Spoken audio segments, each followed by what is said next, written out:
ker so tudi primeri, ki pač nočeš skozi nos dihati, pomisleke, če govorijo Wim Hof nekako prakticira, da mu reči hiperventilacijo pa mrzlo vodo. Dva stresore na nek način. Ne, samo nosnem dihanju. In sem videl, kako se mi je tudi obraz spremenil. Se pravi, nos se je širil, malo čeljust širila in mi je bilo zanimivo, koliko res se premalo daja poudarka na to. Kako v bistvu spolno energijo recimo z dihanjem usmerjaš. Se pravi, tudi tisti del, ki je mogoče še bolj abstraktno za večino ljudi. Kaj zate pomeni dobro počutje, pa 3 nasveti, ki bi dal nekomu za več dobrega počutja. A že rolamo? Ok, pa že preverjam. Smo že noter debati. Dalibor, lepo pozdravljen na podcastu. Evo, zdaj smo že malo klepetali. Jaz pa ti se poznamo še iz Kamnika, iz Calcita, ker sem prišel jaz gor, si tudi ti prišel, in si bil fizični trener.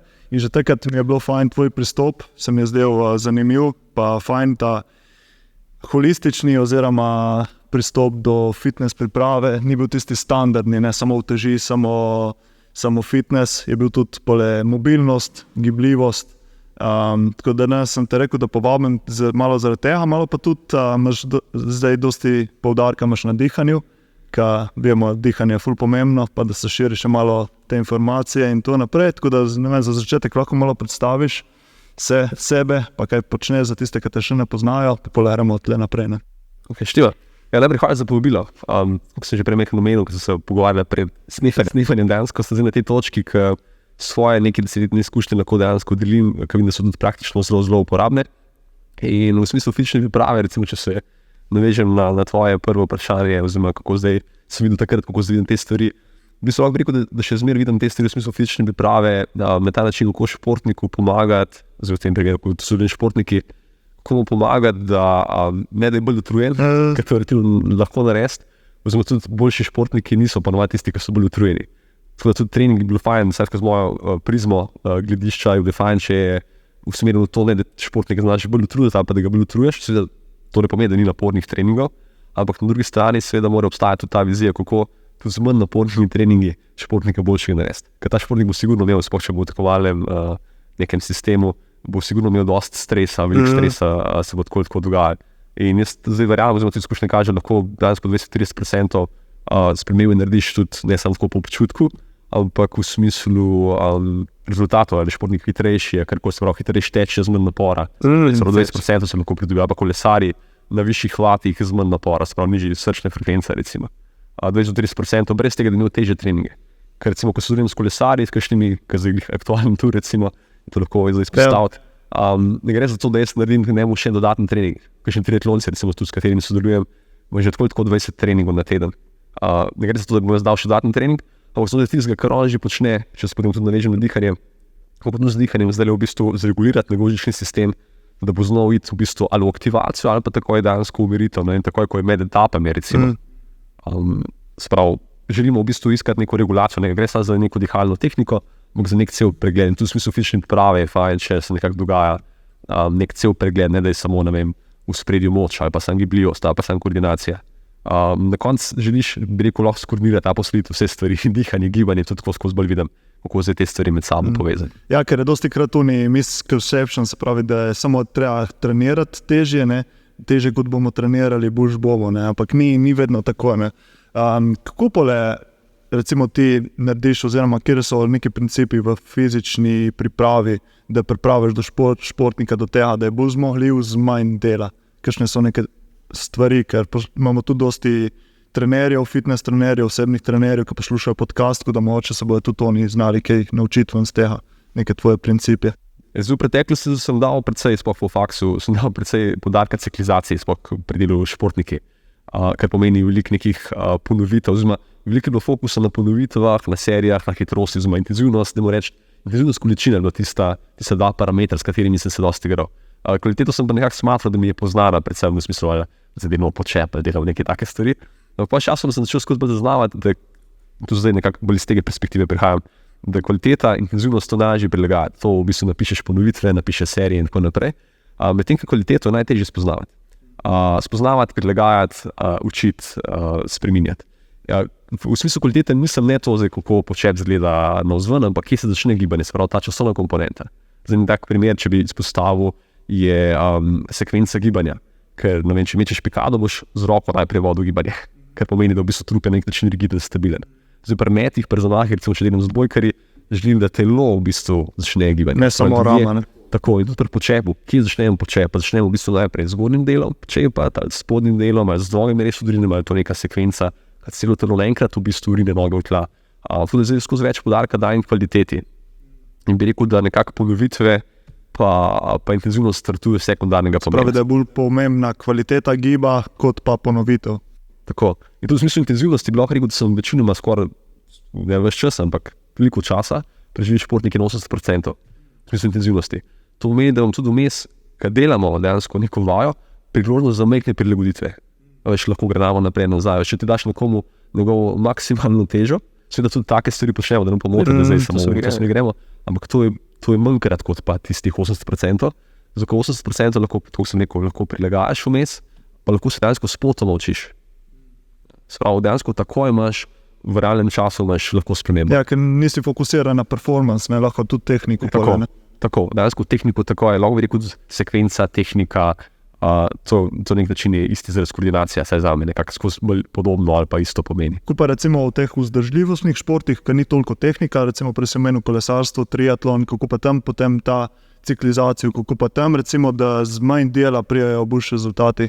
Jaz bi rekel, da je tam še bolj pomembno v bistvu graditi kvaliteto. Aha. Kako recimo kolesar pedalira. Kako, recimo, če delam z ultradekačem, jaz z njim še v bistvu sploh moram biti pazljiv, ko naredi velike kilometrine, nek ultradekač, ne samo kilometrine, ampak količine, v smislu tudi časa, kad ultradekači trenirajo na način ur, ne na način kilometrov. Se pravi, koliko ur preživijo zunaj v naravi in tako naprej. In recimo pri ultradekačih, ko v bistvu gledamo, kako bo vsak korak optimiziral, ko to bo za njega pomenilo tudi nižji puls spet, spravo bo dlje tekel, hitrejši tekel. Tako da pri tistih bi rekel, da je še toliko bolj pomembna ta stvar. Ker to bo pomenilo na koncu je pač boljši rezultat. Zdaj, če pogovorim kontra, so bolj neki eksplozivni športi, recimo odbojka, košarka, tenis in tako naprej. To bo pa tehnika spremenila to, sicer bo tudi vplivala na utrujenost oziroma uspešnost, ampak tudi na večjo možnost poškodb. Ker kje bo intenzivnost področila poškodbo, pri eksplozivnih športih, to bo pač količino lahko povzročila neko preobremenitev, neko poškodbo. Pri nekih športih, ki so zažljive, ker je res velika ponovitev, količina je res velika. In če bo kvaliteta slaba, pač lahko je minimalno slaba, lahko je za 1%, ampak to se kar nabere. Spravi, ja, čeprav zastopam, jaz nisem toliko v fizični pripravi in tem fitness svetu, se pravi, da se fokusiraš res na tiste minimalne osnovne gibe, da pole tisto optimiziraš in pole vse potem na dolgi rok se tisto ostalo optimizira. Ja, mislim, mogoče se sliši tudi minimalno. Ja, mislim, se zato, ker se sliši minimalno. Se sliši minimalno, ampak dejansko to lahko spremeni, kot sem rekel prej, 20-30% brez dodatnih treningov. In tudi pri tistih, ki so že trenirani, ne govorim za tiste, ki so bili začeli trenirati, pa pač je velika možnost za napredek. Pri kakšnih športnikih lahko to pomeni, da v parih tednih, recimo, če so bili fokusirani na dihanje, seveda tam je pa tudi več pritiska v smislu dihanja, da lahko do 6% več intervalov, ponovijo več intervalov šprintov na isti intenzivnosti, kot pa recimo par tednov nazaj. 6% več iste intenzivnosti lahko narediš, kar pomeni, ne vem, pri odbojki 60% večkrat lahko skočiš na isti intenzivnosti, se pravi, isto višino skoka. Iste šprinte lahko narediš, ne vem, pri tenisu. In tu pač govorim o parih tednih, ne govorim tako o parih mesecih. Že s tem, da v bistvu, ne vem, ali ogrevalno rutino, ali ne vem, kakšen trening v bistvu samo prilagodil, ne govorim o tem, da moramo še en trening dodatno delati. Ker ti športniki načeloma smo vrhunski že trenirajo. Že trenirajo, ne? Ja. Kar pomeni potem tudi za rekreativne športnike je še več lahko razlike, samo ne samo 60 ali pa ne vem, do 60 lahko še več, zato ker pač sploh nimajo nekega ogrodja priprave. Dihanje, ne, koliko je pomembno to dihanje. Ne. Ti se pravi, se dosti ukvarjaš tudi se pravi z dihanjem, pravilno dihanje, tako da se lahko kar tle malo gremo kar v to tematiko dihanja. Mene je tudi kar blizu to tematika dihanja, že neki cajt kar raziskujem, pa razne knjige, pa tudi sam sprobavam neke dihalne tehnike, pa me zanima, kako si se ti s tem srečal? Kako si prvič prišel do dihanja, pa kako si spoznal pomen tega dihanja? No, zdaj lahko bi rekel, da dihanje mi je bilo že pomembno takrat, ko sem se rodil. Ampak si se takrat že zavedal tega? Verjetno ne. Ne, veš, mislim, vsi dihamo, ne, ampak zelo malo se jih zaveda, kako diha, zakaj diha in pomen dihanja. Mislim, lahko bi rekel, da nekaj 2016, to sem že na faksu seveda v prvem letniku 2008, je bilo že v bistvu pri fiziologiji, smo se že pogovarjali o dihalnih procesih, oksigenaciji in tako naprej. Ampak to mi je dal nek tak splošni pogled, pa mogoče niti nisem videl, poznal sem relativno veliko teorije, nisem videl te praktične povezave. In zdaj lahko rečem, da tu zdaj vidim, koliko je bilo neke vredne teorije, ker lahko to kasneje nastopiva. Ampak nisem videl te povezave, ali nisem videl, ali nima predstavlja, niti ne vem točno, ampak pač skratka, nisem znal to aplicirati dejansko v smislu nekega treninga. Po leta 2016, po koncu faksa, sem se upisal na en joga tečaj, v bistvu za učitelj joge in tako, da sem postal potem učitelj joge. Potem smo nekako že poskušali tudi malo gledati, kako različne dihalne tehnike vplivajo v bistvu na samo dihanje. In po tistem, bom rekel, začel skozi bolj nekako trigirati oziroma zanimati samo področje dihanja, ampak niti ne tako, kot zdaj vidim spet, v smislu, da dihanje je relativno široka stvar, ne gre za dihalno tehniko, ne gre za nekaj dihalnih tehnik, ampak za cel proces, ko da zdaj tudi ga na ta način naslavljam, kako nek posameznik diha čez cel dan, ne zdaj diha po Wim Hof metodi ali nekaj drugih dih uporablja, ampak kako čez cel dan diha. In tako da sem tudi nekako se znajdel najprej v eni skupini, ki je dihanje zelo pomembno. Spravo bi rekel, da so 3 skupine ljudi, ki nekako jih obravnavam skozi dihanje. Ena skupina so astmatiki, pa ljudje, ki so prekomerno zadihani, ti sigurno vejo, da imajo težave z dihanjem, veš, kaj jih duši, pač ne morejo dihati. Po drugi strani, oziroma drugi ekstrem, lahko bi rekel, ena skupina tudi izmed teh 3 je podjetniki, športniki, oni vejo, da bo izboljšal to njihov performance. Vmes je pa ena skupina, v kateri se sam zdaj znajdel, je pa tista, najprej sem mislil, da pač me zanima performance. Seveda me še zmeraj zanima, da ne pomote. Ampak najdel sem se v tej skupini, ki je pa taka bolj, ko bi rekel, velikrat ljudje ne povežejo, da je to težava z dihanjem. Ne vem, anksioznost, ne vem, težave s prebavili, regulacija čustev, ne vem, težave z zobmi, zobni kamen. Recimo veliko zaživljosti športnikov, sploh če dihanje je izrazito skozi usta, če težko recimo skozi nos diha, ali pa pač niso zavedni, da je bilo fajn skozi nos dihati, saj večino časa ne moreš ves čas, ker so tudi primeri, ker pač nočeš skozi usta dihati, oziroma skozi nos dihati, ker ne gre na ta način, da bomo zdaj vsi skozi nos dihati. In veliko je teh stvari, ki je ta umestna skupina, ki se niti ne zaveda, in glavoboli, zares jih nisem imel, ampak so včasih migrene lahko problematične, bolečine v ramah, bolečine v hrbtu. Skratka, cel tak spekter stvari, ki jih ljudje velikrat ne povežejo, da bi lahko z dihanjem regulirali ali pa celo odpravili. Ja? Kar ne pomeni, da spet ne govorim, da je dihanje čarobna palčka, ampak v veliko stvari skozi dihanje, sploh za to srednjo skupino, veliko stvari lahko narediš. Tudi v smislu čustev, ne gre za to, da boš zdaj ti neko stvari čutiti, ne gre za to, ne želiš ne čutiti stvari, ampak lahko zreguliraš čustva. Anksioznost lahko zreguliraš, to začneš zaznavati, kaj ti telo eventualno sploh sporoča. In tako da bi zdaj rekel, da sem bolj v tej drugi skupini, oziroma se v tej drugi skupini bolj najdem, ne, jasno, nisem bil nikoli astmatik. Peak performance me še zmeraj zanima, oziroma neka maksimalna učinkovitost, nekako se klevi, da mi tudi veliko težav mojih je rešil skozi pač ukvarjanje z dihanjem, v smislu, da zobnega kamna, jaz sem bil skoraj enkrat na leto, skoraj sigurno na čiščenju zobnega kamna, ker sem dihal pač skozi usta, večinoma, se nisem tega zavedal in pač vsi mi govori, da mi imam dal zob. Me to v bistvu motil, ker sem zobi hodil, zdaj seveda skrbim za njih, veš, pač ne nitkov in tako naprej. Ampak ni pač pomagal. In potem, ko sem začel bolj namensko dihati, recimo skozi nos, je to tako očitna sprememba, lažje bilo v bistvu ohranjati v bistvu neko slino usti, kar pomeni tudi zobnega kamna in tako naprej. Ker se sušijo. Ja, to je res ful pomembno. Jaz sem tudi, recimo, prva taka knjiga, ki mi je res oprla malo, sem poznal to, se pravi, pomen dihanja. Jaz sem dosti časa že spremljal Wim Hof, pa sem njegove besede in vse to.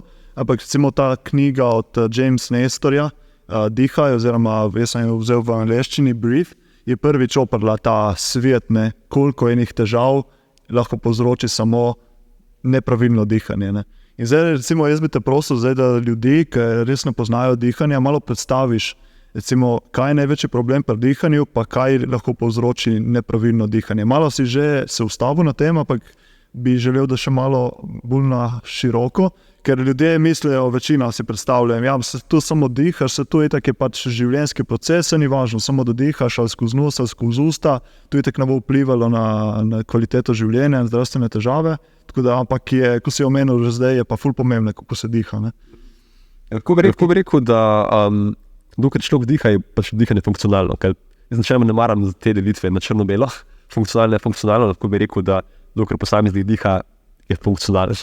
Je pa konkretna razlika med tem, a nekdo samo funkcionira, a nekdo lahko boljš funkcionira. In to sem rekel, včasih je lahko par procentov razlike spremeni pa 20-30%.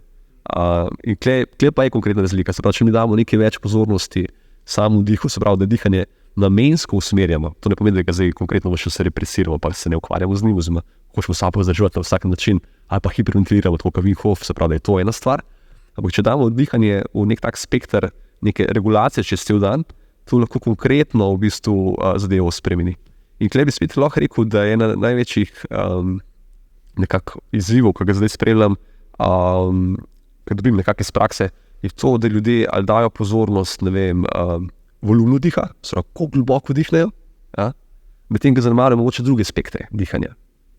Zdaj, fajn bi bilo, če bi nastavili vsi nekako vsaj 3 spektre in en spekter, oziroma ena taka pomembna stvar, en aspekt bi lahko rekel, je bil mehanika, kako se telo giba med samim dihom. Kam usmerimo dih, to je nekako sopado s tistim, kar sem že prej razlagal, kakšna je koordinacija. Se pravi, kaj se diha v prstni koš, se diha v trebuh, po domače povedano. Po domače povedano, za začetek je to v bistvu že nekaj tako osnova. A veš, lahko dejansko slovenito dihneš pod plate. Kaj je možnost, da v bistvu dih razpršiš in tukaj že pride do tega, ne da sam ti dihaš, bom rekel, z eno strategijo, ampak lahko dejansko začneš modelirati strategijo, tudi različne učinke potem dobiš.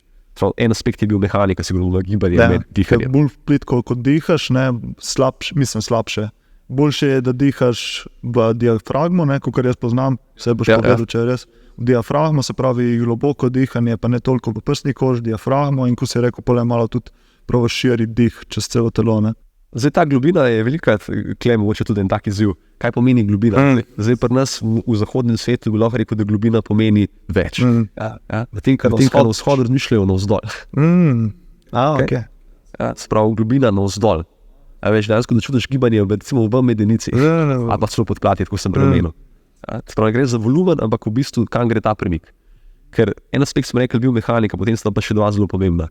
Pa je še biokemija, predvsem izmenjava CO2 pa kisika, ker če tudi biokemija ni primerna, tudi če smo pozorni na biomehaniko, bomo predvsem manj uspešni. Bomo se nekaj naredili, ko sem rekel, vsako dihanje je funkcionalno, ampak gre za to, kako bomo te 3 stvari, ki bomo zdaj naštela, uskladili med sabo. Biomehanika, biokemija, še enkrat biomehanika je gibanje, biokemija predvsem izmenjava CO2, oziroma razmerje med CO2 in kisikom. Ja, ker to je dostikrat tudi pomota, da je CO2 tisti slab, da rabimo čim več kisika in čim manj CO2, ampak ni vedno tako.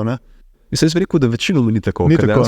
Rekel bi, da 20%, če dejansko uskladimo stvari, se pravi kisik pa ogljikov dioksid, je dejansko 20% više oksigenacija tkiv lahko. Seveda pa tudi od ritma, to je pa tretji aspekt. Se pravi, gibanje, biokemija, oziroma izmenjava plinov, pa potem še ritem. In ko te 3 stvari uskladimo, dejansko lahko razmišljamo o nekem napredku, ki je malo bolj cel. Kaj ne govorimo samo, recimo, da še bi rekel, na jogi velikrat poudarjajo, spet, iz osebnih izkušenj, govorim, da so vsi taki, ampak veliko sem pa zasledil, da poudarjajo predvsem čim večji trebuh in tako naprej. V bistvu sam en aspekt, niti ne celo telo, ampak sam trebuh. Medtem, ko včasih se ukvarjajo kdo sam z biokemijo, v smislu tega čim bolj plitko dihati, oziroma čim volumensko, čim niže. In to seveda lahko z vidika tega, da dihamo že skozi nos, je volumen lahko nižji. A pa hiperventilacija, recimo v Wim Hof. Hiperventilacija pa kontra, tako. In hiperventilacija je v bistvu kontra od tega, se pravi, želimo se v bistvu več, lahko bi rekel, kot šprinti pri gibanju. To je stresor in stresor je tudi rabimo v življenju, ampak če samo to poznamo, da znamo druga aspekta, oziroma ne znamo tega izenačevati, razmerje iskati, lahko nastane problem. Tako nekako vidim, kje največ izzivov, kako 3 aspekte, se pravi, gibanja, biokemije pa ritma uskladiti med sabo. In zdaj veliko zasledim tudi, da so taka splošna priporočila, dihaj skozi nos pa bo vse drugače, dihaj manj pa bo vse drugače. To tehnično je v bistvu na nek način pravilno, ampak ko so tisti, ki bi to mogli narediti, dejansko ne morete tega narediti, ker nimajo aplikacije. Tukaj, če rečeš prekomerno težkemu človeku, ne je manj pa se več giba. Tehnično je to pravilno, ampak v bistvu on ne zna tega narediti, ker nima orodij, ker ne ve, kje se sploh lotati. In ponovadi ljudje izberejo najbolj ekstremno stvar. V smislu, da Wim Hof je na nek način ekstrem. En izmed ekstremov. Prej si omenil, se pravi, celostni pogled na dihanje, se pravi, dihanje, se pravi, kako ti dihaš cel dan, to je en aspekt, drugi aspekt je pa dihalne tehnike. In se mi zdi dosti krat, ko ljudje slišajo neke, dihanje, dihalne tehnike, prvo pomislijo neke vajene, se pravi, kot si rekel, ali je to Wim Hof, ali je to neke pranajama, se pravi, počasno dihanje, umirjeno dihanje, lahko je to, ne vem, kaj še prije potem zraven, pa recimo oxygen advantage, ki si tudi ti, ne. Ampak se mi zdi prav pomembno, da se začne na tem, se pravi, da ti konstantno, pravilno, da se naučiš pravilno dihati in pole tehnike so zraven kot nek bonus. Ne? Tako, tehnike so potem bonus. Če bi uskladili že biomehaniko, biokemijo, pa ritem, v bistvu pokrijemo že marsikaj. Se pravi, če te 3 aspekte pokrijemo, dobimo veliko v bistvu širino pa velik vpliv. Pa če še enkrat razumemo, da v bistvu v osnovi je izdih, podaljšan izdih, se pravi, če izdih traja dlje časa, kot pa vdih, je to v bistvu proti umiritvi, se pravi, proti enemu ekstremu spektra. Če pa vdih bolj intenziven, se pravi, napram izdihu, je pa drugo stran spektra, se pravi, je pa aktivacija. In če bomo enkrat to pokrito, se pravi, 3 stvari, 3 aspekte, biokemijo, biomehaniko in ritem, plus vdih, izdih, se pravi, na nek način to ritem, smo pokrili z dihanjem vse, ne glede na tehniko. Pa razumemo dejansko vse tehnike narekovati. Kako pa le učiš, recimo na podlagi teh 3 principov, kako učiš potem ljudi pravilno dihati? Kakšen sistem, oziroma ful me zanima, kako bi to izgledalo v praksi. Zdaj smo pokrili teorijo, se pravi ti 3 faktori, zdaj pa potem kako to prenesti v prakso. Zdaj v praksi je to tako izgleda, da v bistvu se dobim z vsakim naslednjim posvetu, da najprej vidiva v bistvu, kaj je sploh njegova vizija, kaj je njegov cilj. Potem naredimo diagnostiko in na podlagi tega postavimo tudi cilje oziroma strategije, kako v bistvu do tega prideti. Zdaj diagnostika tako poteka, seveda, da tudi ugotoviva, ko nekdo reče, da bi, ne vem, bil rad bolj sproščen. Me zanima, kaj to v fizičnem svetu zgleda za njega. Če bi bilo 3 sodnike, kako bi oni, ali bi se vsi strinjali, da je bolj sproščen. Se pravi, dejansko, da se vidi to navzven, da je to fizično, ne da samo malo v počutku. Seveda so občutki mi pomembni, veš, kako se ga čuti, bo dejansko tudi v fizičnem smislu vidno. Spravo, tudi to redefiniramo, tudi tukaj naredimo neko diagnostiko nekih ciljev želja. Potem pa v smislu diagnostike, ki pa jaz v bistvu bolj konkretno upravljam, pa v bistvu me zanima, kako se posameznik giba. Na to temo sem tudi zdaj posnel video, pa ne vem, če lahko v bistvu tudi dodam povezavo, si lahko tudi gledalci poslušalci pogledajo. Bomo dali link. Ja, si lahko pogledajo v bistvu na spletni strani, v bistvu kako vidim biomehaniko, predvsem bolj celo. Ker biomehanika mi nekako, se mi zdi, da je najtežje predstaviti. Ker kot sem rekel, to je v bistvu kvaliteta. Tako pri gibanju. Da še najlažje količino predstaviti, pa ritem, kakšen je vdih, kakšen je volumen, intenzivnost, te stvari relativno lahko predstaviti takole z besedami, medtem ko gibanje je pa malo težje predstaviti, ker je že malo bolj, pa niti ne abstraktno, ampak je bolj kompleksno, bi lahko rekel. Tako da potem diagnostike, ki vključuje seveda biomehaniko, pogledamo tudi, kako v bistvu z določenimi testi, kako tudi biokemija eventualno poteka. Obstaja tudi testiranje, ne vem, če tak preprost test je, lahko tudi takole pokažem, da mogoče se poznaš bolj test, body oxygen level test, je angleščini prevod. Je v bistvu tak nežen vdih, nežen izdih in zdržiš po izdihu. Koliko držiš? Ja. Ampak ne govorimo o maksimalnem zdrževanju, govorimo o prvem znaku. Kaj pomeni prvi znak, je to, ali boš slino pogotnit, ali čutiš neko stiskanje, ne vem, kjerkoli. Se pravi, za neko testiranje saj 3 faktorjev in en faktor je sigurno psihološki tudi. Ljudje, takrat, ko se potopijo vase na nek način, jih prej lahko stisne po domače povedati. To je en faktor, drugi faktor je neka občutljivost na CO2. Kako smo občutljivi v bistvu na CO2. Kakšna je naša toleranca. Tretji faktor je pa tudi v bistvu naša vzraženost živčnega sistema v smislu mišička prepona, pa mišice ima nek svoj ritem, ki obstaja v telesu. Zato nekako pokriješ že 3 faktorje z takim preprostim testiranjem, ki je neka indikacija, kako nekdo funkcionira.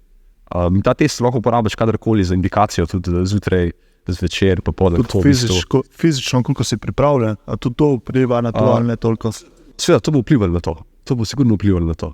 Kar ne pomeni, da več, ko bo sposoben narediti, da boš tudi športniki, vrhunski športniki, zažljivostni športniki, srčujem pa imajo bolj recimo relativno nizek, za neka referenčna vrednost, neko, da bo reči, tisto območje, ki bi ga hotel ciljati, je dan 20 plus sekund. Sprav, vdih, sproščen izdih, držiš do prvega znaka. Zdaj, ta prvi znak je treba nekako redefinirati, kaj to zdaj pomeni za posameznika, ampak kakšni prvi znak se reče že po 10 sekundah. Tudi vrhunski športniki. Tisti, ki pridu 40, recimo, kaj je neka taka meja, ki bi hotel doseči, tudi z vrhunskimi športniki, zelo redko. Če ne, kaj še posebej. Koliko se pa tu poprave, poleg narediš nek program za dihanje, pa potem posameznik redno to dela, koliko se izboljša? Kaj lahko pričakuješ nekje okrog 3 sekund na teden. 3 sekund na teden. 3 sekund. So odvisno od drugih faktorjev, kako v bistvu trening vzema, koliko je zdaj neke pozornosti usmerjene dihanje. Koliko dejansko vsak posameznik dela z dihom. Pa to ne pomeni spet, da se mora z dihalnimi tehnikami ukvarjati, da mora sedeti. Ker to je tisto, tudi ko si prej me vprašal, kako zdaj poteka. Ena stvar je sigurno diagnostika, ampak druga stvar pa poskušam razumeti, kaj ti posamezniki počnejo. Ker veliko tem primer je tudi zdaj IQ dihanje tudi v Sloveniji dosti poznano. Jaz moram reči, da sem bil tam, da poznam celotno zadevo, ampak nekako posredno te ljudje, ki so to testirali, pa so potem do mene prišli, vidijo predvsem razliko v tem, da da poskušam bolj upoštevati, kaj oni počnejo. Recimo, s kakšnimi tenisači, ki delam, pa so prej IQ uporabljali, oni so sedeli. Zjutraj so se mogli na en pol razreda za usest.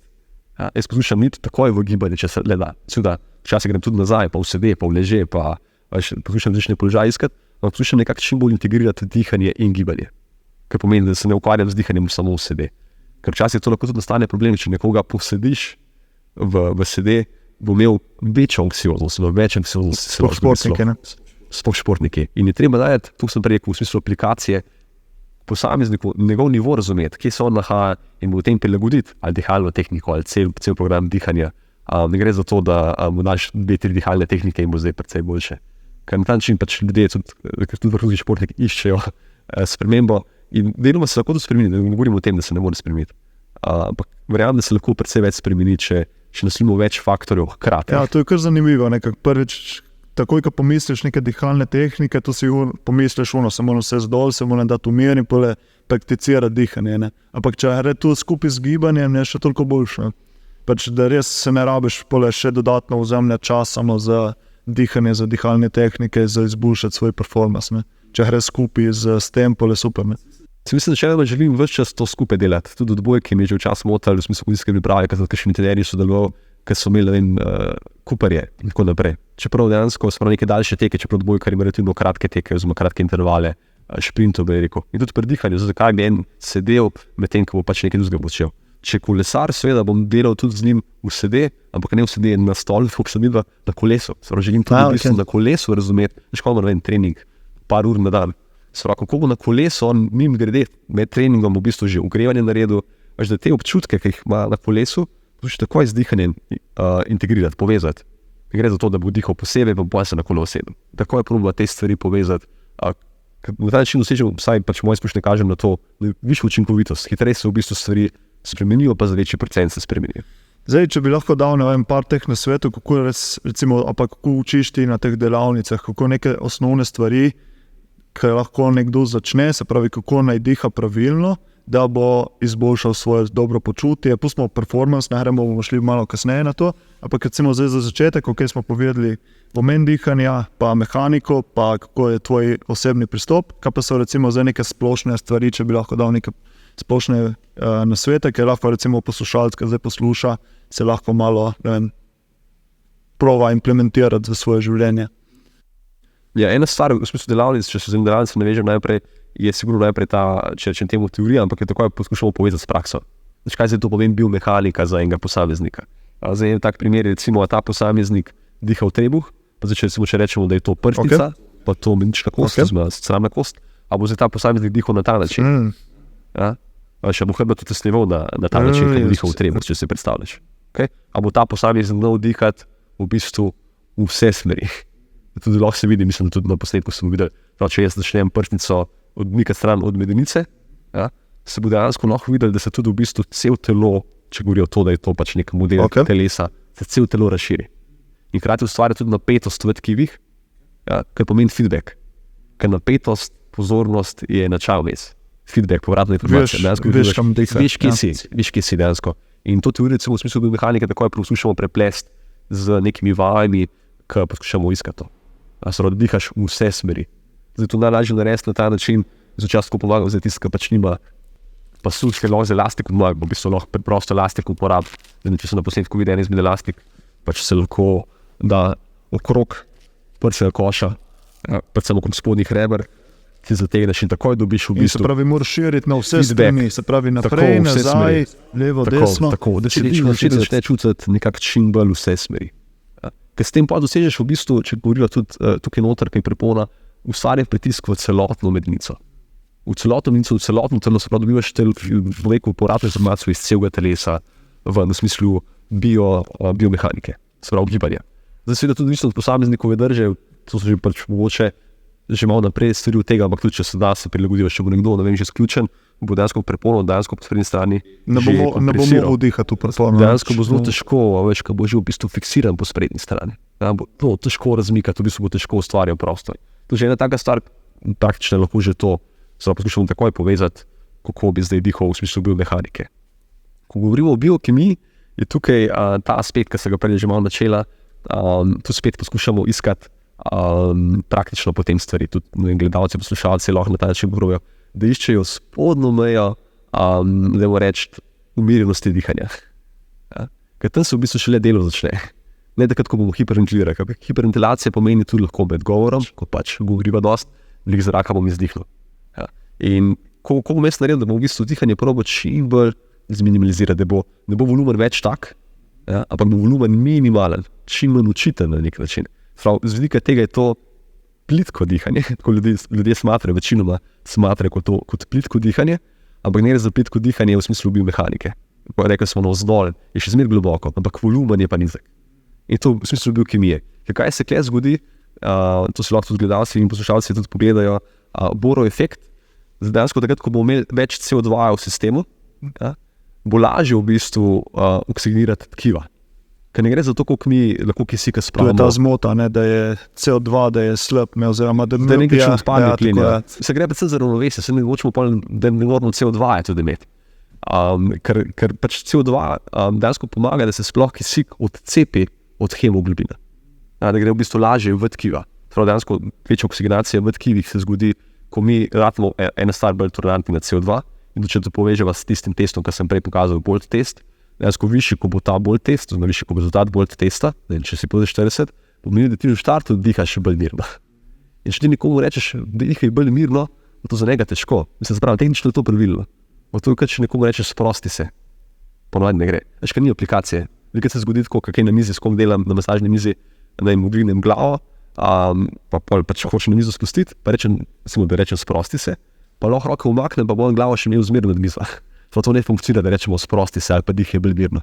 Moramo dejansko izkusiti, kje je naša spodnja meja in tam gre začeti graditi dejansko. A imaš kakšno to mejo, ker nekje se omenja, da idealno naj bi bilo število vdihov oziroma čas med vdihi in izdihi, omenja, da bi moralo biti idealno tam nekje 5,5-6 sekund za vdih in na to za izdih, se pravi 5-6 sekund vdih, 5-6 sekund izdih. Teh 5-6 sekund še zmeraj pomeni samo ritem, okay. Ne pomeni volumna. Lahko je v bistvu to je lahko za začetek, oziroma lahko je taka zelo uporabna stvar tudi za umiritev pred spanjem, lahko je to v bistvu že vaja, če hoče kdo vajo imeti. Je lahko v bistvu dihaš, ali pa 5,5, dejansko 6 vdihov na minuto. Je lahko tako, da probaš čim nižji volumen, čim nižji volumen, 4 enote vdih, 6 enot izdih. Zdaj govorimo o enotah, lahko so to sekunde seveda, ampak za nekoga bo sekunde pretežke. Tiskam, Bolt nizek, to za nekaj težko, ko on je v bistvu zelo netoleranten na CO2 in bo veliko CO2 nastalo v sistemu in bo težko v bistvu že v štartu dihal. To da 4-6 ali pa 5,5, to pač težje štopati. 4-6 je lahko pa probaš čim nižji volumen ohraniti. In zdaj probaš najti, kje je tisto, kjer lahko čim nižje dihaš. To pomeni, da iščeš nek spodnjo mejo in to v bistvu boljša vaja, bom rekel, če spet govorimo o vajah, kot pa neka hiperventilacija za večino ljudi. Bomo imeli veliko več koristi od tega. Hiperventiliramo že tako. Brez tega, zdaj ne vem, mislim, da v zadnjih letih imamo nekje, če govorimo o frekvenciji, 25 vdihov ali še celo več. Idealno pa, ko se prej omenil, je nekje tam 6. Nekje 6, ja. Tako.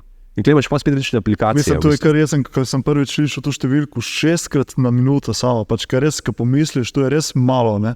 Pač tudi, če nisi navajen, tako počasi dihati, kar te stisne, mislim, te malo stisne, ne. Tudi recimo, kadar si umirjen, je kdaj težko tako počasi dihati, če nisi navajen, ne. Pač prvič se tega lotevaš, ne.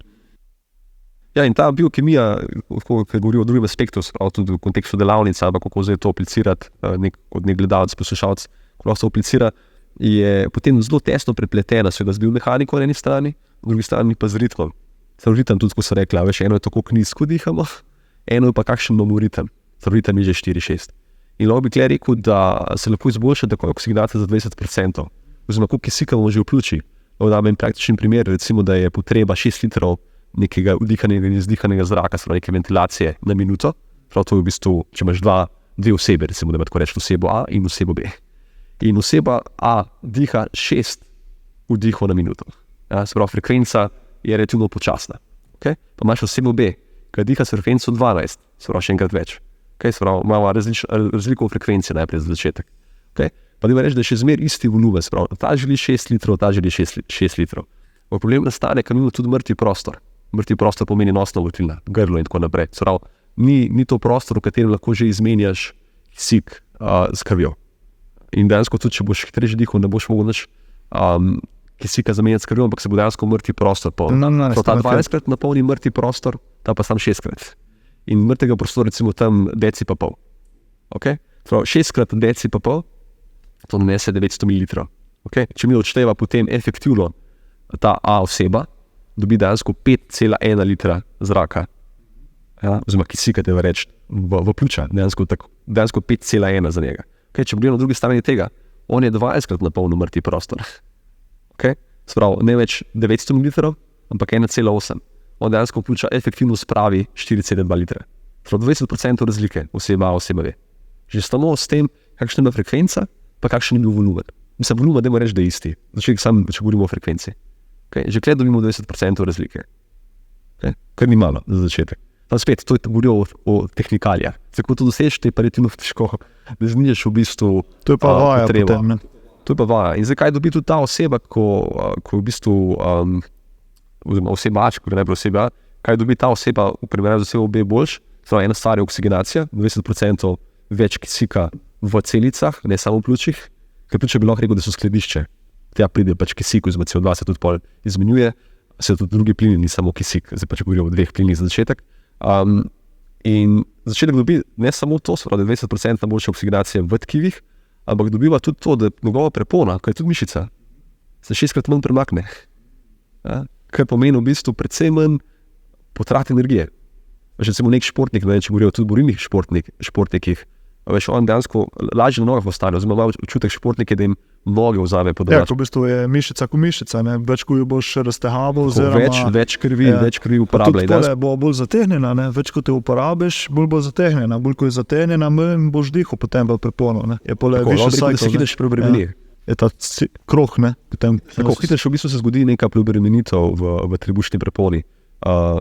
Dejansko ti lahko nogo vzame, kot trebušna prepona oziroma dihanje nekako primarno nadrejeno gibanju, bi lahko rekel, in bo tudi gibanje potem, tudi koordinacija bo ratala slabša.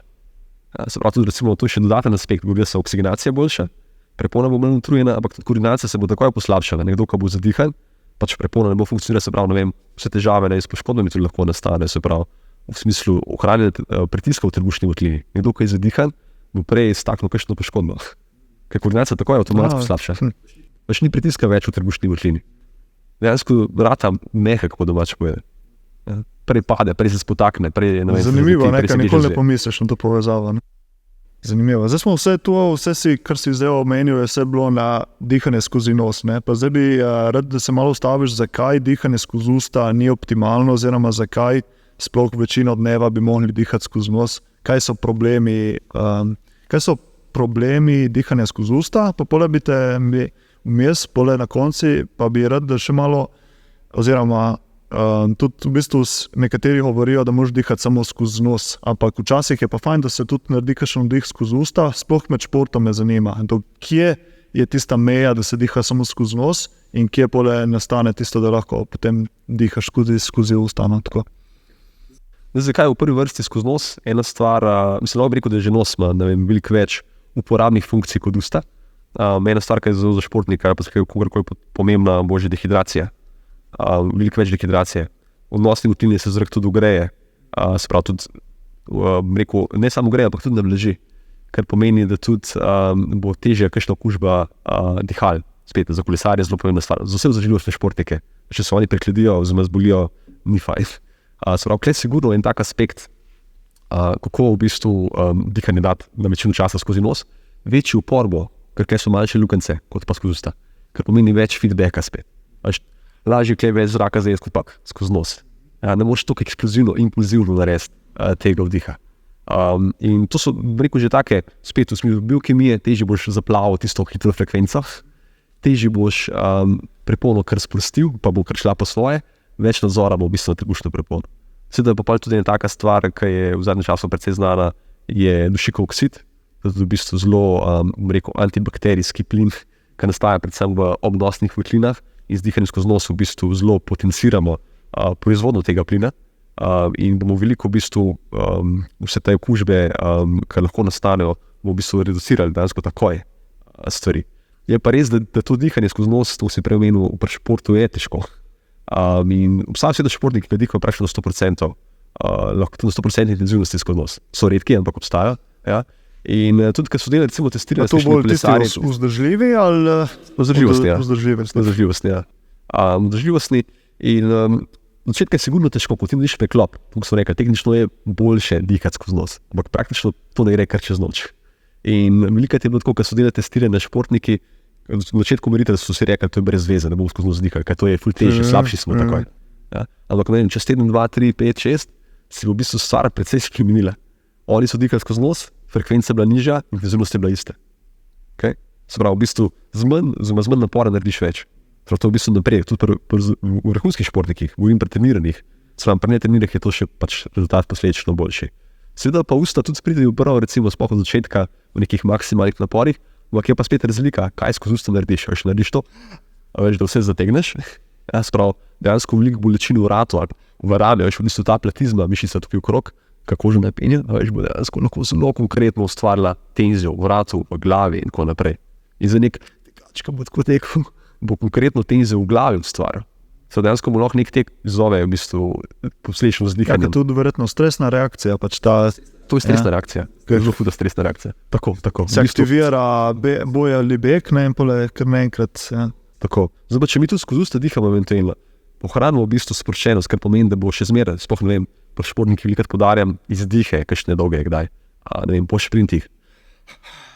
Veš, da nekaj več CO2 odpravijo, kad CO2 preraste kisik, zelo hudo, nad njihovo toleranco lahko v tistem delovanju, območju. In dejansko tako poskušamo zregulirati. To je lahko primer, v bistvu, da bi hotel eventualno skozi usta izdihati ali pa dihati, eventualno se pravi na nekih maksimalnih naporih. In do kje je tista točka, ali to po občutku, se pravi, dihaš večinoma skozi nos in poleg ne gre več, probaš skozi usta, ali je to ful individualno. Zdaj splošno bi rekel, ker vem, da dosti ljudi še recepti, bi lahko rekel nekje na 85% intenzivnosti. Mi preklopim potem na usta. Ampak to spet, to je pač zelo tehnično in tako naprej. Pa so bakle razlike. Tudi verjetno od športa, nekaj še šport je. Ena stvar je od športa, ena stvar je pa od športnika, jaz bi rekel bolj od športnika od športa, ker imamo pač razlike tudi med športniki v športu, v enem ali isti športni panogi, gre bolj za te razlike, se pravi, koliko je kdo udoben s tem. In zdaj tudi na tekmi, pač takrat ne boš dihanje spremenil. Zaradi še ni pomembna tekma. In tudi jaz se športniki, ker s njim sodelujem, ne vtikam, oziroma niti ne želim veliko spremenjati, kako oni tekovalno izgledajo. Takrat, ko si ti na tekmi, probaš pač dati vse od sebe. Pa spet moram kaj poudariti, gre za to, da daš vse od sebe, v smislu, da se prekuraš. Ker to se veliko dogaja, v smislu treninga, ker sem začela to debato, se veliko razmišlja o tem, da moramo več narediti. Ker več, ko bomo naredili na treningu, lažje bo na tekmi. Ne? To je v bistvu primarna stvar. Ampak se pravim, če bi to držali, bi pa boljši tisti športniki, ki so bolj utrujeni. Ampak načeloma želimo narediti, da je športnik manj utrujen, se pravi, bo lahko več naredil, več skočil, hitreje štekel, kogarkoli že. Se pravi, kako zanajti tisto mejo, da bo dejansko lahko posameznik dobro funkcioniral, ja? Hkrati pa ne bo delal škodo na drugi strani. In ta meja, če rečemo 85%, lahko je pa pač na drugih nivojih. Za nekomu bo pač treba natekniti pa 60% od začetka reči, pač dihaj skozi usta. V smislu treninga bo pa treba kdaj pa tudi pritisniti, bo pa mogoče šel na 90%. Ampak spet, ta razlika ne bo kar na 100%. Ker če bomo probali na 100% skozi nos dihati, ne bo šlo, oziroma saj nedolg čas. Prej si na začetku se menil, se pravi, da imaš zdaj večinoma sodeluješ s tistimi bolj splošno populacijo, bi rekel, se pravi, ki imajo neke težave z zdravjem oziroma slabim počutjem, pa potem pomagaš pri dihanju. Pa prej si rekel, da tudi dve skupini, se pravi, na eni strani peak performance, na drugi strani pa tisti astmatiki oziroma tisti, ki imajo probleme z dihanjem. Pa bi se prvo postavil pri tej skupini, se pravi pri astmatikih. Kaj se pogosto dogaja, pa kako potem pomagaš z dihanjem, s pravilnim dihanjem tudi rešiti te težave? Ker vem, da je ful zanimivo, da se da tudi odpraviti, ne? Ja, simptomatiko se da vsaj zreducirati, oziroma precej zmanjšati, a pa so v končni fazi tudi odpraviti. In astmatiki bi lahko rekel, da so to kronični hiperventilatorji. Kronično hiperventilirajo prečno. Pri njih je tudi najbolj opazno. Oni tudi, ko začnejo dihati, začnejo na polno dihati. Hkrati so pa manj učinkoviti. Tukaj lahko mogoče en primer izpostavim, lahko imaš dve osebi, ki sta po krvnih preiskavah prišli identični. Isto hemoglobina, isto eritrocito. In to sem imel en primer ene gospe, ki je bila pač prekomerno težka, recimo 140 kg na eni strani, pa enega vrhunskega kolesarja. Dva sta imela isto eritrocito. Ja, se pravi, kapaciteta v bistvu funkcionalna ista, da moramo reči. Se pravi, ima ta isto predispozicijo, če bi bil sam skozi vidik krvi. Pol ta gospa, ki je prišla v prvi štuk, je bila že zadihana. Ta vrhunski kolesar je pa lahko govoril, ne vem, 300 vatov en uro, ali pa še več, pa dihal skozi noz zraven. Je pač razlika konkretna, se pravi, ne gre samo za to, kaj imamo, ja, kakšno sposobnost imamo, ampak tudi kako jo lahko uporabljamo. In tudi isto v smislu dihanja, vsi pač imamo dihanje, pa gre kako lahko uporabljamo. Ali bomo zdaj pač ko mi prišli v prvi štuk, ali bomo pač lahko, ne vem, kolesarili zelo dolgo. In zdaj pri tej simptomatiki, pri astmatikih gre za to, da tam moraš biti pozoren, da greš v izziv, pretirano, ja, ker to imajo včasih bolj, oziroma pač zdrževanje, neko tako posproščenje izdihu 3 sekunde, 5 sekund. To meni, da njihov cikel je zelo hiter, v bistvu zelo težko držijo nek konstantni ritem, pa da moče vmes raztegnejo stvari in tako naprej. In oni bi rekel, da spadajo v skupino, da imajo tudi velike astmatiki, visok pritisk, težave s srcem in tako naprej. Tako tudi tistim ni priporočljivo, recimo tudi njihov je v bistvu zelo diskutabilno, a to za njih je priporočljivo, ker grejo astmatiki pa delati hiperventilacijo. Tukaj nekomu, ko stavlja v formi, reče, ok, gremo šprinte delati. Ja? Šprinti so koristni, ampak ne bolj za njega. Ja, ne za astmatika, ne zdrževanje hudo zdrževanje sape, recimo za astmatika. Zato gre večinoma za to, kar smo se tudi prej pogovarjali, 4-6, za neko umirjeno dihanje, za v bistvu dvig tolerance na CO2. Želimo toleranco v bistvu dvigati. In tudi pri nosečnicah, astmatiki, ljudeh z visokim pritiskom in tako naprej, se bi jaz izogibal hiperventilacije, pa nekega hude zdrževanja sape. Ker to njih naredi več kot pa koristi. Ja, meni je bilo zanimivo, ker sem se prvič učil tega, pa bral tega, je bilo zanimivo, kako polerata ta začaran krog pri astmatikih. Kadar prijo neko stresno situacijo, začnejo hiperventilirati, se pravi prehitro dihati, kar v bistvu povzroči še več tesnobe in potem zaradi tega še bolj hitro dihajo in pač je ta snowball efekt. Tako. In je rešitev prav kontra, se pravi, da umiriš svoje dihanje, da, ko si rekel, malo nižja frekvenca, bolj plitvo.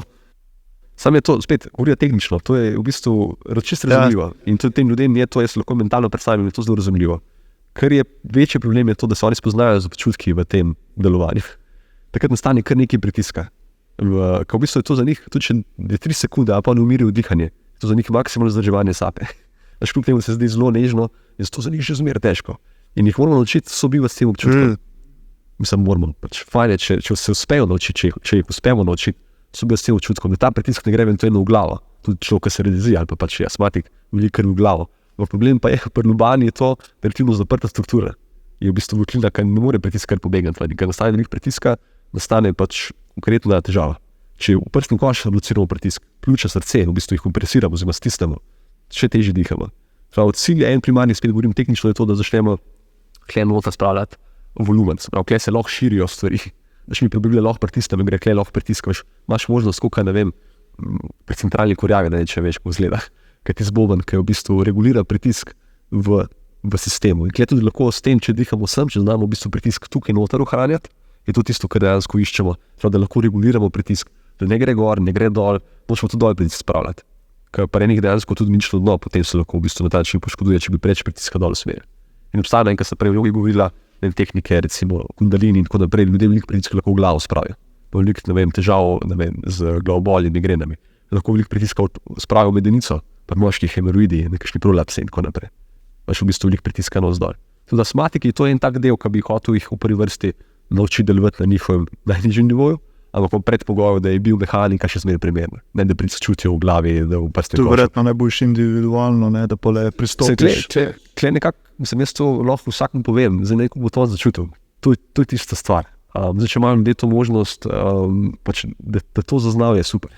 To je tisto, kar tudi nedaljnicah lažje v bistvu predstaviti ali pa osebno. Ker jaz pravim, lahko vse povem, ampak lahko tudi pokažem.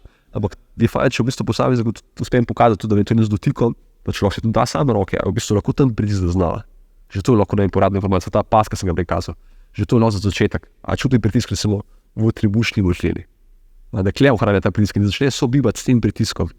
Da zna pod pritiskom v bistvu delati.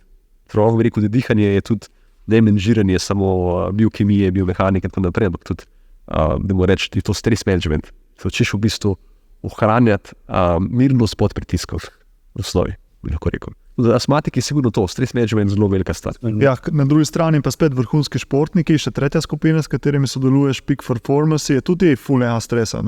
Veliko. Na isti princip, se pravi, ali je potem še kakšne dodatne tehnike za športno zmogljivost Peak Performance, ali kako imaš pa pri tretji skupini tle? Ja, v začetku bi sigurno rekel, da ja. Športniki morajo biti dobri, da znajo reducirati stres v prvi vrsti, ki ga imajo veliko.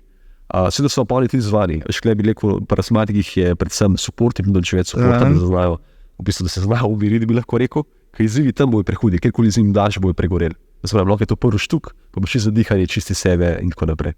Ne bojo se znali umiriti. Pri športnikih je tudi to osnova, da znajo v bistvu dihanje umiriti, seveda pri športnikih pa na drugi strani iščemo tudi izziv. Kar pomeni, da tudi v bistvu med šprinti v bistvu zadržijo sapo in tako naprej. Iščemo v bistvu tudi malo čez rob, ampak ko je priložnost? Ne na tekmi, ne?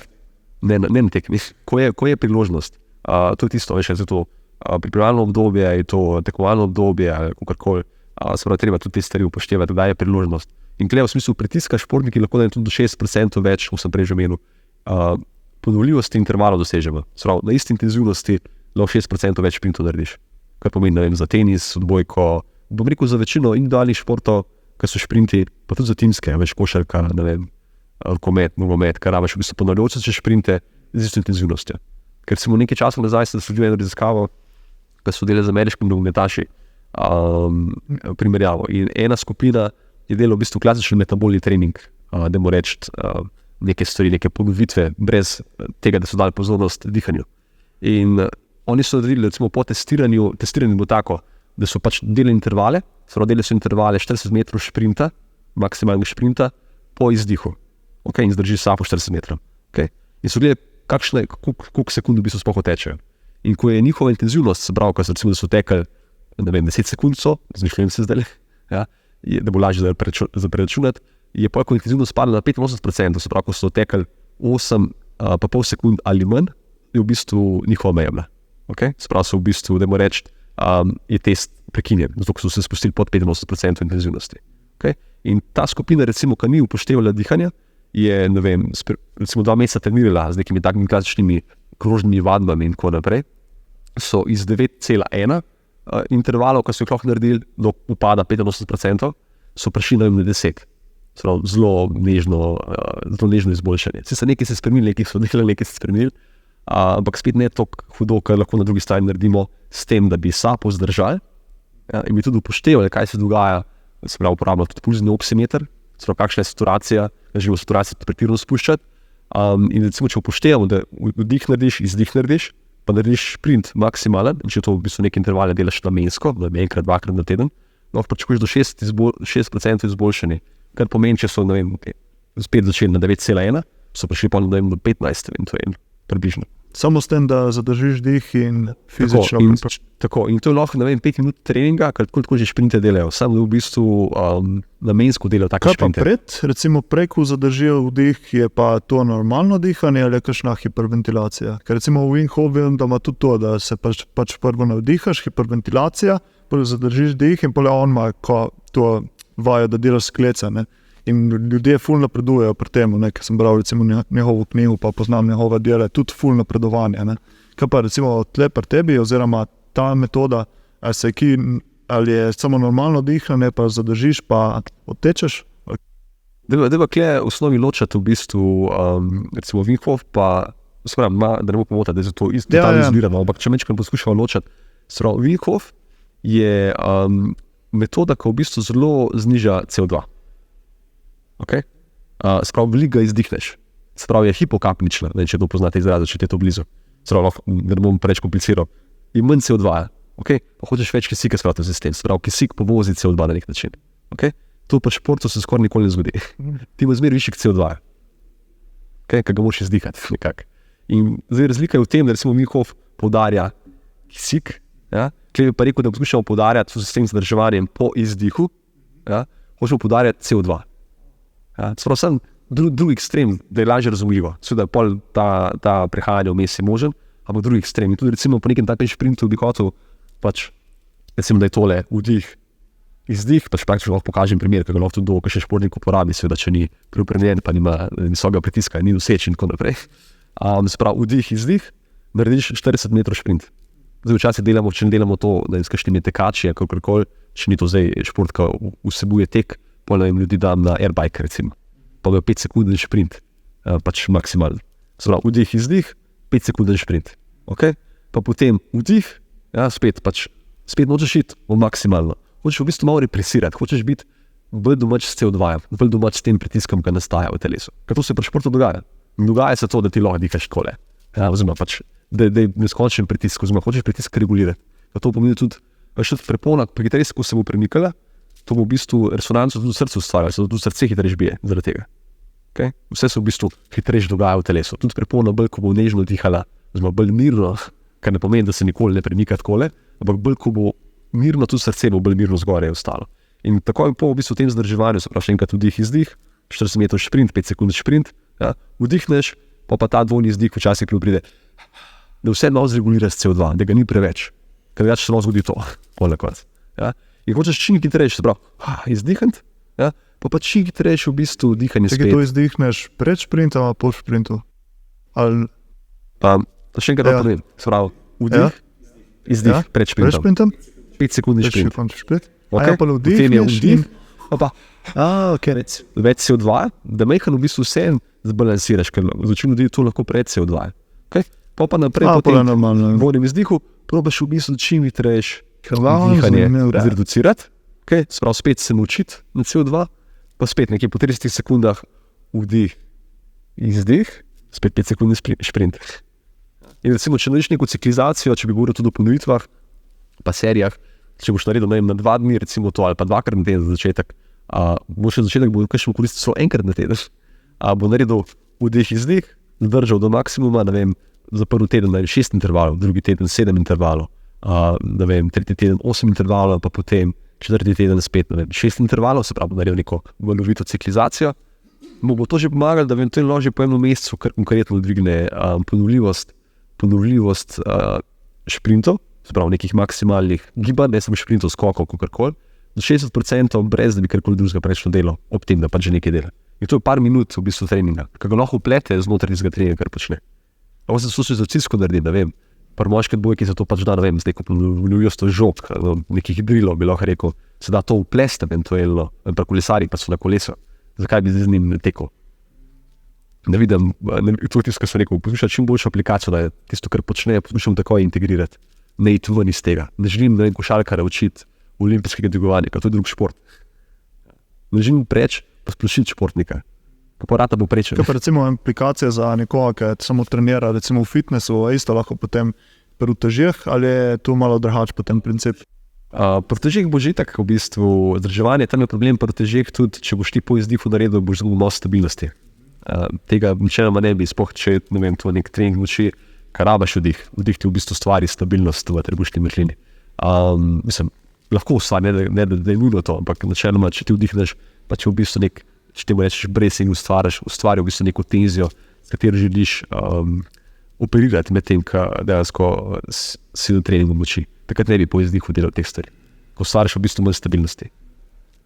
Medtem, kar pri šprintu, vseeno, kljub temu, da je maksimalna intenzivnost, ne bo neka, mislim, manjša vrednost, da se kaj naredi, kar pa ne vem, v težjih, tako da vseeno stvari še kompresiraš, v bistvu, kad daš ti v tež, dejansko stisneš cel sistem skupaj. In že tako bi prepono v bistvu kompresira, da pa še izdihneš.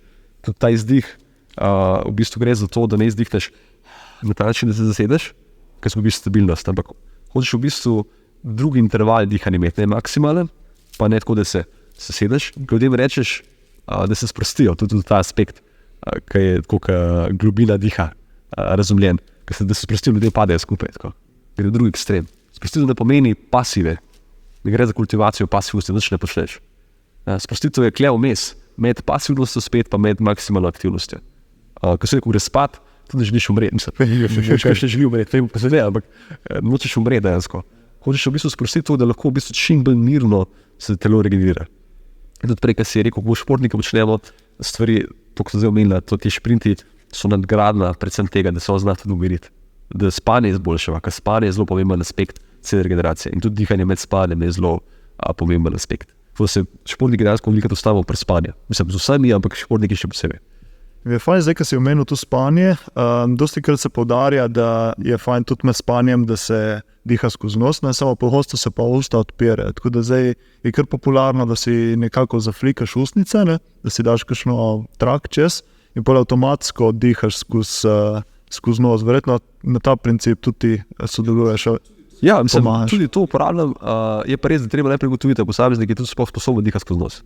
Ko se te stvari spet tehnično je pravilno, ampak aplikacija, pa nekomu lahko ti, kam usta zapreš, povzročiš panični napad. Tudi pri športnikih. To je včasih tako, da športniki pa nimajo teh stisk. Včasih imajo lahko celo več, zato ker je telo že preobremenjeno. Tudi prej lahko včasih zbolijo, ko oni so ves čas na meji. Dejansko pol ni več toliko razlike med športnikom pa astmatikom, nekaj bude. Je ves čas na meji, da pade čez. In je treba biti tudi pri njih pazljiv, da tudi kar ne prelepeš usta. In tudi, če nekdo želi to narediti, bom priporočil najprej narediti to 10 minut čez dan, medtem, ko sedi, da vidi, če bo to sploh udobno. Naj se ne zalepi usta tako čez za začetek. Da se zalepi usta v bistvu tako čez. Nauči dihati skozi nos, da mu je udobno in pole... To je mogoče to osnova. Pole, to je v bistvu spet nagrada, da zalepiš usta. Jaz vidim, kdaj pri sebi, če se mi po noči odflika trage, se tudi lepim usta, da pole diham skozi nos. Če slučajno kdaj mi pade pole dol in itak pole nezavestno začneš dihati skozi usta, zaradi tega, ker pade pač dol, ne? In pole vidim, koliko slabše se zjutraj počutim, tako malo v glavi, malo slabša kvaliteta spanca, se mi zdi, pa ful imam suha usta. Ne, lik zaradi tega, ker si rekel prej, če dihaš skozi usta, potem je še toliko dehidracije več, ne? In je prav očitna razlika, ne? Med... Mislim, ta dehidracija je že tako pač med gibanjem sta dehidracija. Zdaj, če bo še med spanjem dehidracijo povzročala, bo pa pač še to hujš. Zdaj, se hiperventilacija zgodi, se pravi, ti lahko, če spremljaš puls čez noč, boš lahko videl kar konkretne viške pulza tudi zaradi hiperventilacije. Vse se lahko ti nekaj sana, imaš nočno mokre in tako naprej, ampak lahko, mislim, tudi srce, ker načeloma gor pa dol, ker je normalen proces, v bistvu more biti tako, da gre gor pa dol, če je konstantno ni ured, sploh če črta. Nekaj ni ured, stiš se samim nekam. In je fino, ja, če se dogaja ta valovanje, ampak spet ne prekomerno. Zdaj, če ne bomo pač mirno dihali, bo tega valovanja preveč v bistvu za neko noč. Se pravi, bomo dejansko lahko med spanjem trenirali. Kar se še dogaja pri odprti usti je to, da se dogaja spalna apneja, pa je smrčanje in tako naprej.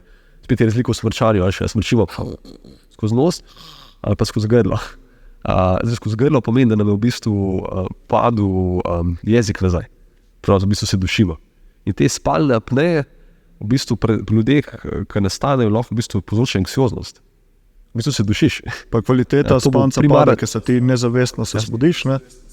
Ja, tako. Pri enih ljudeh se dejansko zgodi to, da se čez dan to pol, mislim, da se pozna, no boš naspan, prej si anksiozen, zjutraj bo ta brain fog, oziroma pač boš malo meglen. In veliko več težav se lahko povzroči tudi to, kar se je pregovorilo v zobeh, silna se ti suši na zobeh, več zobnega kamna nastane. Pri mladostnikih, oblikovanje čeljusti, tudi jaz, imam odprt ugriz. Pač, mislim, to zdaj vidim, recimo, to je tisto aspekt, ker druga skupina ponovadi tega ne zaznava.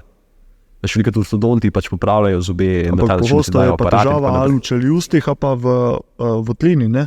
Tudi. Tlini v poziciji jezika, ampak spet, glava je podprta v bistvu od spode.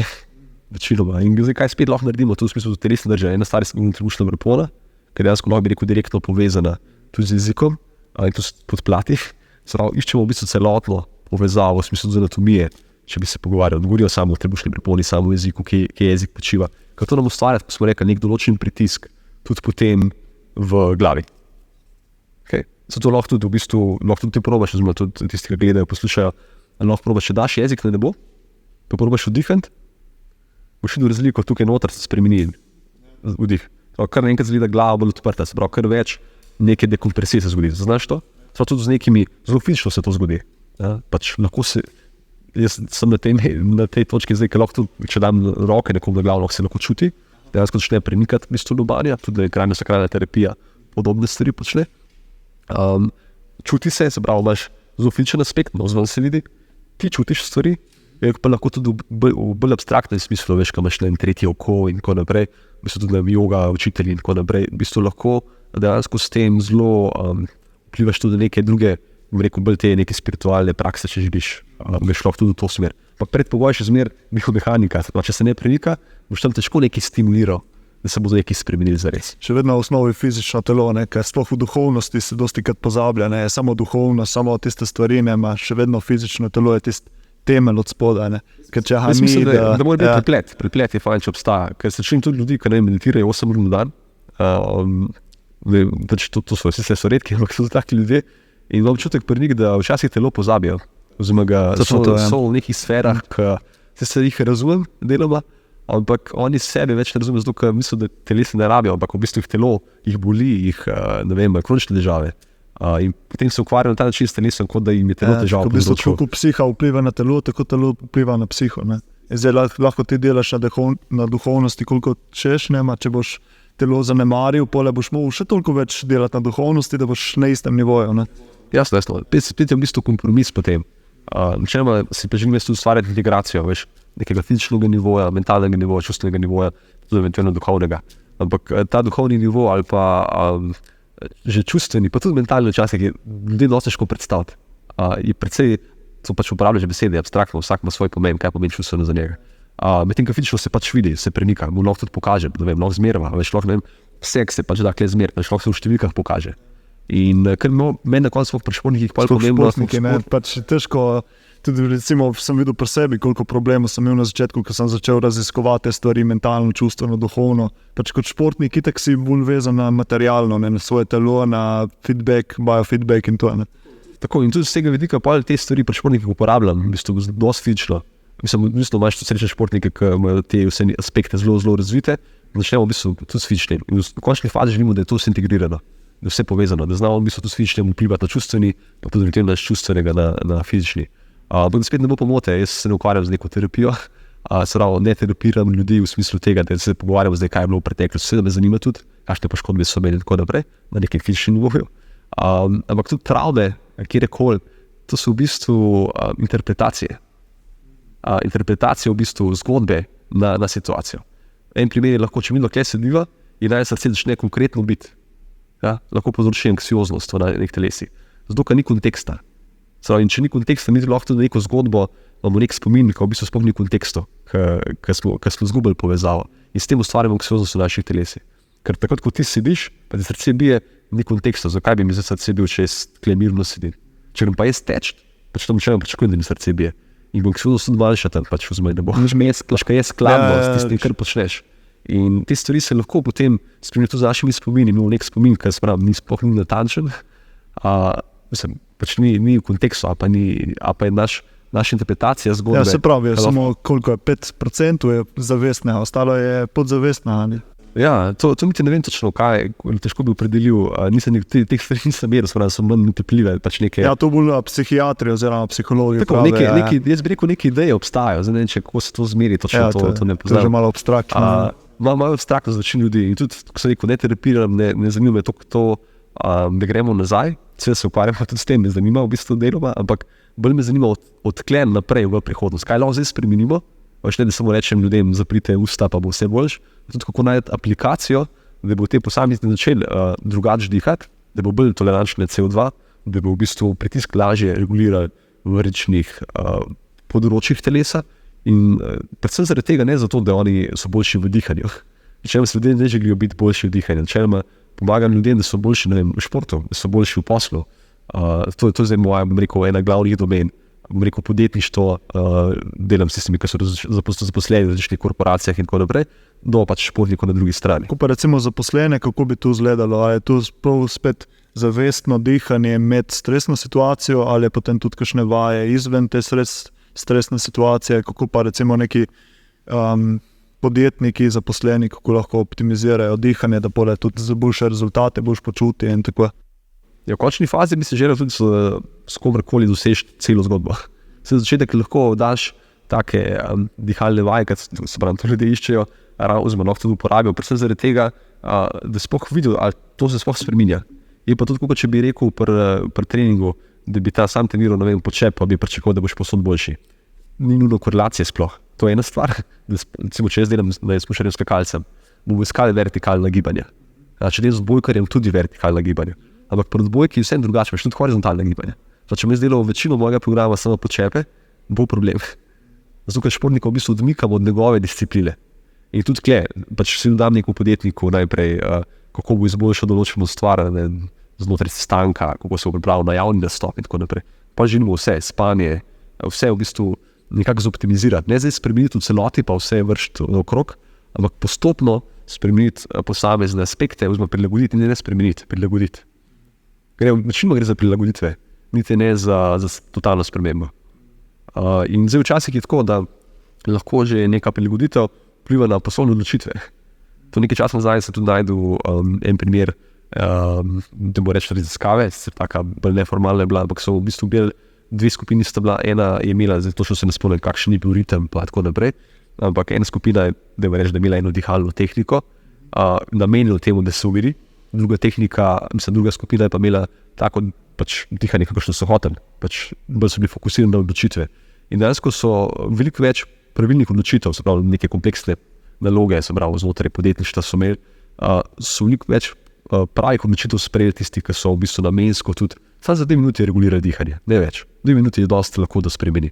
To pomeni lahko, da greš pred sestankom na WC, da se usedeš pred sestankom, kakšen minuto prej prideš, pa se v bistvu v avto. Zadih, mislim, usmeriš dihanje. Da usmeriš dihanje. Ja. Vse so pa tehnike milijon. Ampak že v osnovi to, če bi izdih podaljšal brez tega, da je zdaj volumen večji, sprav vdih pa izdih nekje 50% daljši, ne sem nol, že to veliko spremeni. Že taka čisto osnovna stvar, brez da gremo v kakšno drugo hudotehniko. Da se stavamo še malo pri teh tehnikah dihanja, to se je tudi sem imel vprašanje na to. Kakor jaz vidim te stvari, se mi zdi, da so tehnike dihanja se delijo na dve, se pravi tiste pomiritvene, in na drugi strani imaš vse, ti si tudi omenil, no, da imaš pomiritvene, se pravi tisto globoko, počasno dihanje, na drugi strani imaš pa tiste aktivacijske fora Wim Hof. Tako da, kje vidiš ti mesto teh tehnik, oziroma katere uporabljaš, oziroma kako vidiš ti te stvari? No? Ja, tako bi rekel, da tehnika mora biti orodje. Jaz načeloma poskušam predstavljati, če je možno, seveda, pri nekem astmatiku ne boš delal izziva, bil support predvsem z začetka, oziroma podporo. In želimo pol tega astmatika in to pripeljati tudi tega, da mu lahko da tudi kakšen izziv. In dejansko da možnost s tem orodjem, da posameznik sam izbira, kdaj želi več aktivacije, kdaj želi več umiritve. Ker ne gre za to, da mu jaz reče, da se moraš umiriti. Še on na začetku hoče iti spat, da bo znal izbrati tehniko, ki bo njemu pomagala, ker tehnika bomo tudi nešteto. Ampak skozi v osnovi so rekla, če podaljšaš izdih, ja, pa je vdih krajši, izdih je daljši, bo v bistvu vplival na umiritev, konkreten, intenziven vdih, pa kratek izdih bo vplival na to, da bo več aktivacije. To je taka osnova, bi lahko rekel. S tem se lahko v osnovi igraš. Je pa pol, veliko večnih modeliranj oziroma prilagoditev in ritma in volumna, glede na pač potrebe. In pač treba pa videti, individualno treba te stvari prilagajati oziroma najti tisto tehniko, ki posamezniku najbolj koristi. In lahko bi rekel, da želim na koncu, da posameznik zna se sam odločati, kaj bo delal. Tudi da med tenis igrami, a bo zdaj hotel iti v aktivacijo ali že tako prekomerno aktiviran, pa se hoče umiriti. Ker ti želiš, oziroma si želim, tudi športnik, ko delam, da ustvari neko aktivacijo, sploh med igro, recimo, če govorimo o tenisu konkretno. Ampak ne želim, da pregori zaradi tega. Da ne gre čez. Da ne gre čez, ja. Ne želiš, da je pač pasiven, da tam nič ne dela, da se to umiri, da v začetku gre pa spat, pa želim eventualno, odvisno, kaj so tvoje nočne aktivnosti, ampak hočem reči, ja, če hočeš iti spat, načeloma pa se hočeš umiriti po drugi strani. Bi hotel iti v neko totalno umiritev. Niti ne spet pasivo, da ne bomote. Vse je neka določena aktivacija obstaja. Ampak spet gre za neko sinhronizacijo, tudi pri aktivaciji ali po umiritvi gre za neko sinhronizacijo. Kar pomeni, da želiš v bistvu celo telo v neko resonanco spraviti. Ja? Ker noga ti lahko še zmeraj trza, čeprav je glava lahko mirna. Gre za spet resonanco med v celem telesu v bistvu. Kaj pa recimo, zdaj se še malo stavil pri Wim Hofu, po mojem, dihalna tehnika, ki je najbolj poznana med ljudmi, tudi zdaj pred leti je šla njegova knjiga, dosti teh delavnic se dela tle po Sloveniji tudi. Recimo, kakšen tvoj pogled na to tehniko, recimo vidim pri sebi, meni je kar všeč, jaz recimo delam zjutraj, ko zabudim, 2-3 runde teh dihanja, pa tudi pole me ful pomiri, lahko grem v globoko meditacijo in tako, ampak se mi zdi ful pogosto se med ljudmi preveč samo, da je, ok, zdaj sem naredil dihanje, to dihalno tehniko, zdaj pa ni važno, kako diham naprej. Ne? In predvsem tle se mi zdi, da je en tak hakalc, ne? Da je tisto je samo, kot si rekel prej, samo orodje. Ne? Se pravi, je še vedno pomembno potem, kako ti dihaš cez dan. Ne? In recimo, kakšen je tvoj pogled na Wim Hof in na njegovo uporabnost oziroma v tem smislu? Ja, leta 2019 sem imel tu srečo, da sem spoznal enega njegovega inštruktorja, ki v bistvu z njim zelo tesno sodeloval tudi te ekspedicije na Poljskem je delo.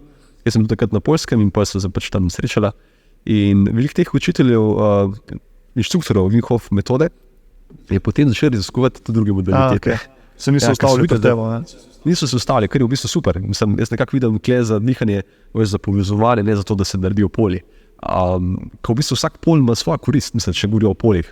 Zato tudi Oxygen Advantage mi je z tega vidika na nek način odprt sistem, ki nekako posluša upoštevati druge aspekte.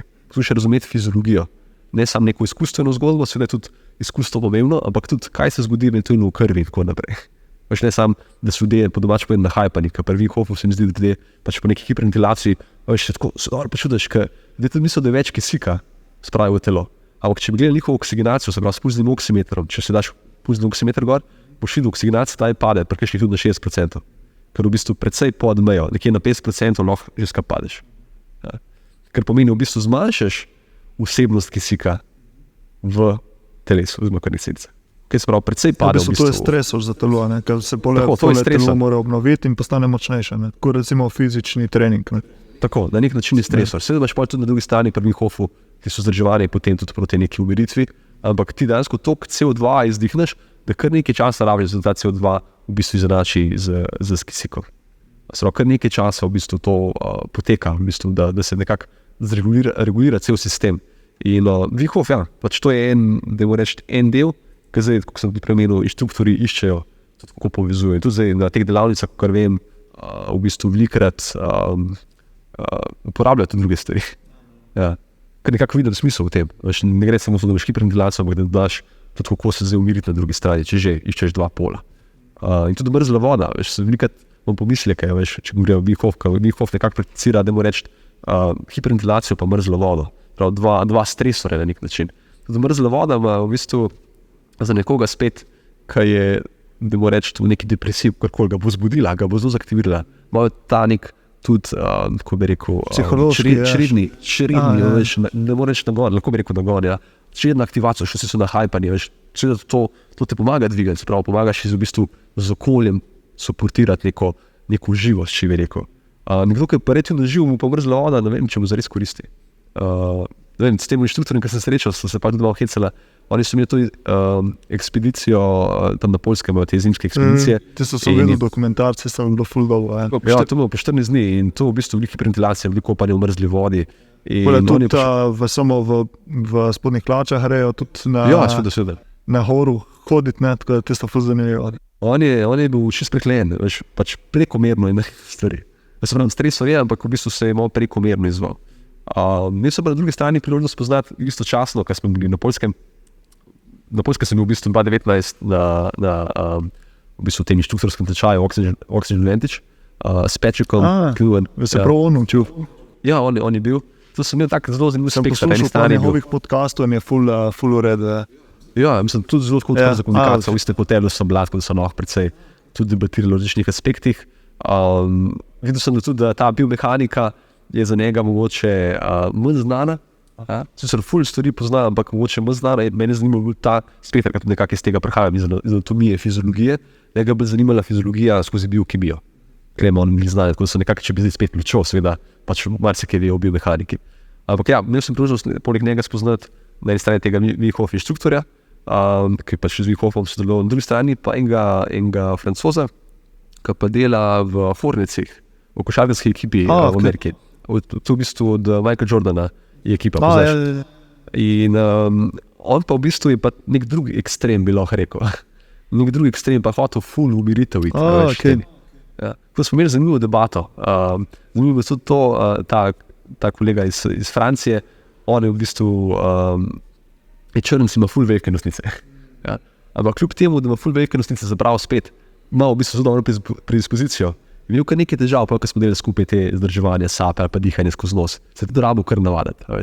Sem rekel, da gre za to, kaj imamo. Je več prostora za mrtvo zrak ali kaj še drugo? Ena stvar je to, ampak hoče reči, ni bil vajen. V bistvu nima upora za res nekaj hudega, res ima velike nosnice, mislim, v bistvu za njega zelo dobro na nek način.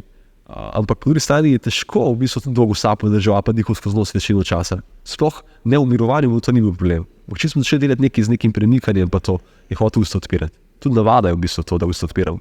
Ne gre samo za to, da ne moramo skozi nos dihati, ampak včasih tudi mislimo, da ne moramo. Je zanimivo, recimo pri sebi sem opazil, pred leti, ko sem začel, po mojem tudi 2019-2020, sem začel res poudarek na samonosnem dihanju in sem videl, kako se mi je tudi obraz spremenil. Se pravi, nos se je širil, malo čeljust širila in mi je bilo zanimivo, ne, koliko res se premalo daje poudarka na to. Ne.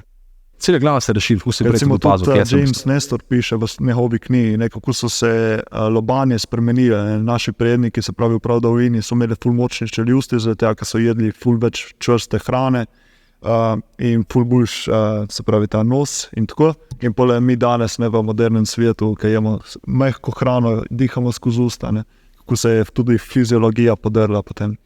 Tako, to se dobro tudi izpostavlja, v bistvu ta aspekt, zapravo, da gre za povezavo tudi. Eno je dihanje, ki je zelo pomemben aspekt, ampak ni edini, so tudi prehranjevanje, kaj v bistvu jemo, kaj že večjemo. Obstaja že, ne vem, mogoče se sledi v čigumi, ki so bolj trdi, pa v bistvu ne vem, ta gumo, eni že večjo, da v bistvu se eni pretirajo, gre drugi stremijo, za take trikotne obraze. Ja, mislim, jaz sem tudi tisto doma, ampak sem malo skeptičen, ker pač tudi nočem imeti pač takega obraza, veš. Mislim, koliko je to uporabno, ne, mislim. Skoliko vsako orodje, veš koliko nož, veš lahko kruh nareže ali pa enega zbode. Pač, to je odvisno od orodja. In tudi kle, lahko veliko pritiska spravaš v glavo, veš, če boš v bistvu kle, lahko vsak trening, kam gre pritisk, gre sam, znaš ta pritisk razporediti čez celo telo. Veš nekaj pritiska seveda hočeš kle imeti, ampak ne vsega. In če veliko že večaš trdni struktur, boš imel dejansko kar konkreten pritisk v mišicah okrog obraza ali pa ne v vratu, karkoli. In če to večinoma treniraš, če to tvoj primarni trening na nek način, ali pa veliko fokusa v tem, niti ne rabiš veliko trenirati zares. Lahko je to kratek trening, ampak veliko fokusa na tem, par konkretnih mačnih ugrizov, karkoli, lahko kar konkretno zategne tudi čeljust, lahko ti čeljust zamakne, če imaš v štartu, recimo čeljust nekoliko zamaknemo. Spet gre pač za biomehaniko na koncu. In zdaj, ko si omenil, mi je prišel ta spet primer, oziroma se spomnil, da recimo pri večjih, oziroma tisti, ki so bolj mišični, se pravi, kakšni bodybuilderji, ki imajo tudi večje vratove, tudi potem dihanje oteženo, ne, prije do te sleep apnea, ne, se pravi te apneje, ne, tako da tudi spet ni fajn pretiravati. Seveda, v bistvu vrtovi, da je pri bodybuilderjih, kakšni bokserji in tako naprej. Ne moreš dihati, ne, v bistvu strukture še tudi pol, kad se sprostijo, oziroma, če gre neko pasivo, se sedajo in ustvarijo v bistvu neko dušenje. Težko ohraniš nek volumen, ko sem s tem modelom kazal, težko je v bistvu volumen ohranjati skozi celotno telo. V bistvu dihalne poti se nek način sedajo, tudi ženske z velikimi prsmi ali pa z veliko težo, z visoko težo, moški z visoko težo. Da gre samo za vrat, tudi za prstni koš, v bistvu te stiskam. Tudi pri ženskah, modrc pa domače povedati. Tudi določena utesnitev, v bistvu imajo ves čas nek pas gor, ampak niti ne kle, ki bi hotel pritisk povečevati, ampak v bistvu med rebri.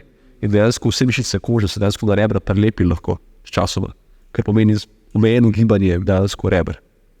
Omejeno gibanje trebušne prepone in tako naprej. Tako da tudi take stvari lahko vplivajo v bistvu. Koliko pa recimo trebušne mišice vplivajo na diafragmo, močnejše kot imaš, malo slabš dela. Recimo vidiš potem, ne vem, bodybuilderji, tiste idealna postava, ne, se pravi six-pack in to, tam je pa verjetno ful težje dihati, ne, ker so toliko bolj izrazite mišice, ali ne toliko. Zelo težko je glede na videz ocenjevati. Telesna drža tudi, če bo gledalci, poslušalci pogledali mojo spletno stran, ki govori nekaj bolj o biomehaniki, zato si lahko video pogledajo. Ne gre za to, kako zgledaš, spet kaj, ampak kako to lahko uporabljaš. Tako po slikah sodeče zelo težko oceniti, kako nekdo lahko uporablja telo. In če nekoga vidiš, da je v bistvu zgleda fiksiran, če še zmer lahko, recimo, če govorijo, da so tukaj trebušne mišice vmes, bo še zmer lahko, ne vem, vdihnil, jih razmaknil, lahko bo zaklad naredil. Pač funkcionira. Pa nekom pa niti ni nujno, da ima trebušne mišice izrazite, pa ne more ničesar kle narediti, bo pač problem pri njemu nastal, ker ne bo mogel v bistvu ustvarjati pritiska, kar pomeni avtomatsko več težav, ne vem, z hrbtom lahko, več kroničnih bolečin, da je težave s prebavili, ker tudi trebušna prepona prebavila masira na nek način. Skratka, kup težav, ko se jih premalo izpostavlja, dihalni proces bo v bistvu moten. In biokemija, pa ne samo v smislu dihanja, ampak celotna, veš, kislost telesa, če bi temu rekel, se pač spreminja. Zelo pH se spreminja, kar vpliva na ogromno procesov v telesu. Ko pa recimo zdaj si omenil hrbtenico, da se ukvarjaš tudi s tem, koliko ima dihanje pri tem. Se pravi, zdaj itak si omenil, da vpliva eno na drugo, se pravi, drža vpliva na dihanje, ampak me recimo tudi zanima, kakšne kronične težave s hrbtenico, kakšna mišias, hernija in to, a se da tudi potem z dihanjem nekako to popraviti, ali kako je s tem? V štartu se že da. V štartu se bi rekel, da se že da. A veš, ker ljudje, vem, da se ljudje tudi posmehujejo, sem tudi že take srečno, zdaj pa z dihanjem to naredil. Ja, ker to je tudi malo abstraktno. Mislim, če kdo ne pozna biokemijo odzadaj oziroma biomehanike, ne? Čisto jasno, mi je abstraktno, zato ko verjamem, da se težko predstavlja sploh, kaj lahko narediš tisto trebušno prepono, kaj lahko pritisk usmerjaš. Verjamem, da se tudi ljudje težko predstavljajo, ne vem, zdaj se težko predstavljajo taoizem, kako v bistvu spolno energijo recimo z dihanjem usmerjaš. Sprav to je tisti del, ki je mogoče še bolj abstraktno za večino ljudi. Ampak ljudi se pa srečujejo vse s hemoroidi, ne vem, z neplodnostjo. To so v bistvu stvari, ki se srečujejo. In če bi videli povezavo, bi lahko te stvari eventualno regulirali pri moških, veš, težave s prostato in tako naprej. Veš, tudi ti, ki sediš, oziroma ki sediva zdaj sploh na takih stolih, ki so bolj mehki in bi nič na dno v bistvu fiksiran. In več kot sedimo na mehkih stolih, v bistvu, pa ne, da smo še kle zategnjeni, v bistvu ta segment ne dela, ja. Podrt. In več kot smo v tem položaju, večkrat je problem. Tako da veliko je, seveda, kako se držimo, ne samo kako smo v prostoru, ampak tudi kako se iz te drže lahko spravimo naslednjo. To je tisto, kar večino gledamo tudi na diagnostiki, kako se lahko premikamo. A je opcija za premikanje? In če je opcija, pa je vprašanje pri posamezniku, recimo, če z nekomu ugotovi, da je opcija, zakaj se ne premika? Pa klišče vas, kako lahko uporabi to. In ponovadi je tako, če ti vidiš, da se nekaj premika, pa da je takrat lažje, se pravi, da je 30% večjo moč, kakorkoli, da se vidim razloga, zakaj tega ne bi uporabljal. Mislim, tudi lahko, če nočeš, ampak ponovadi ljudje prepoznajo to in uporabljajo. Ni tako, da pač bi rekel, ok, zdaj pa ne bom teh 20% imel. Tudi če ni vrhunski športnik. Ko 20% lažje hodiš, 30% lažje hodiš. Dejansko se vse zelo v bistvu začne premikati, tudi vretenca, zakaj se na hrbtenici ne moram pokazati, ampak lahko si to ta model uporablja tudi kot gibanje vretenc. Če je to eno, recimo, da je to zgornje vretence, če ne vem, uporaba kjerkoli segment, zgornje pa spodnje vretence. Z vsakim vdihom je določeno pumpanje skozi hrbtenico. Okay? Seveda, če to zaznamo, pa se tega zavedamo. Dejansko, po domače povedano, se hrbtenica pumpa. V angleščini je to izraz imbibition. Dejansko se diski, ki so v bistvu veliko vode vmes, se dejansko začnejo tudi pri diskus hernijah, protruzijah, v bistvu začnejo masirati z vdihom. Dva vretenca se razmakneta, potem gre se skupaj, v bistvu je ves čas masaža tudi hrbtenice. Gre v bistvu za, če govorijo o hrbtenici, pa išija, v bistvu celo hrbtenica zadiha, na nek način, hkrati pa seveda tudi, če enkrat prepono boljše uporabljamo, oziroma znamo dihanje tudi z tega pogleda gledati, oziroma skozi to prizmo gibanja gledati, dejansko lahko ustvarjamo drugačen pritisk v trebušni votlini, ne neko rigidnost, ker dosti ljudi tudi ni rigidnost, z vsemi temi plenki in tako naprej. Če znamo to tenzijo ohranjati, ne glede na to, kje se pač v prostoru nahajamo, dejansko ustvariš to, da ohranjamo pritisk, pa še zmeraj so ljudje sproščeni. Ne gre za pasivo ali pa za rigidnost, ampak v bistvu imaš tenzijo, ki znaš prehajati. In to je tisti aspekt, ki me vedno bolj zanima, kako to še bolj združiti med sabo. Gibanje plus dihanje, ki v bistvu gre za isti proces. Ampak že z dihanjem, v se preomenu, se da marsikaj narediti, čeprav se vem, da se posmehujejo in če to gleda, se lahko smeje, lahko me tudi vprašam, lahko tudi pokažem, v bistvu, kaj lahko že v bistvu z dihom spremeniš, mislim, kaj zelo fično lahko, ni to zdaj tako, da se jaz sam predstavljam, zelo fično lahko spremeniva zadeva, pa že, ne vem, s parimi vdihi čutek že spremeniva. Kar pomeni, ne vem, 20,000 ponovitev na dan, če recimo 20,000 vdihov na dan, ogromno priložnosti za masirne prebave, hrbtenice in tako naprej. In prej si omenil ta še malo bolj abstraktna pojem, se pravi spolna energija in dihanje. Daj še malo o tem, ki me prav zanima, kaj si mislil s tem, oziroma v kakšno smer si, kaj si mislil?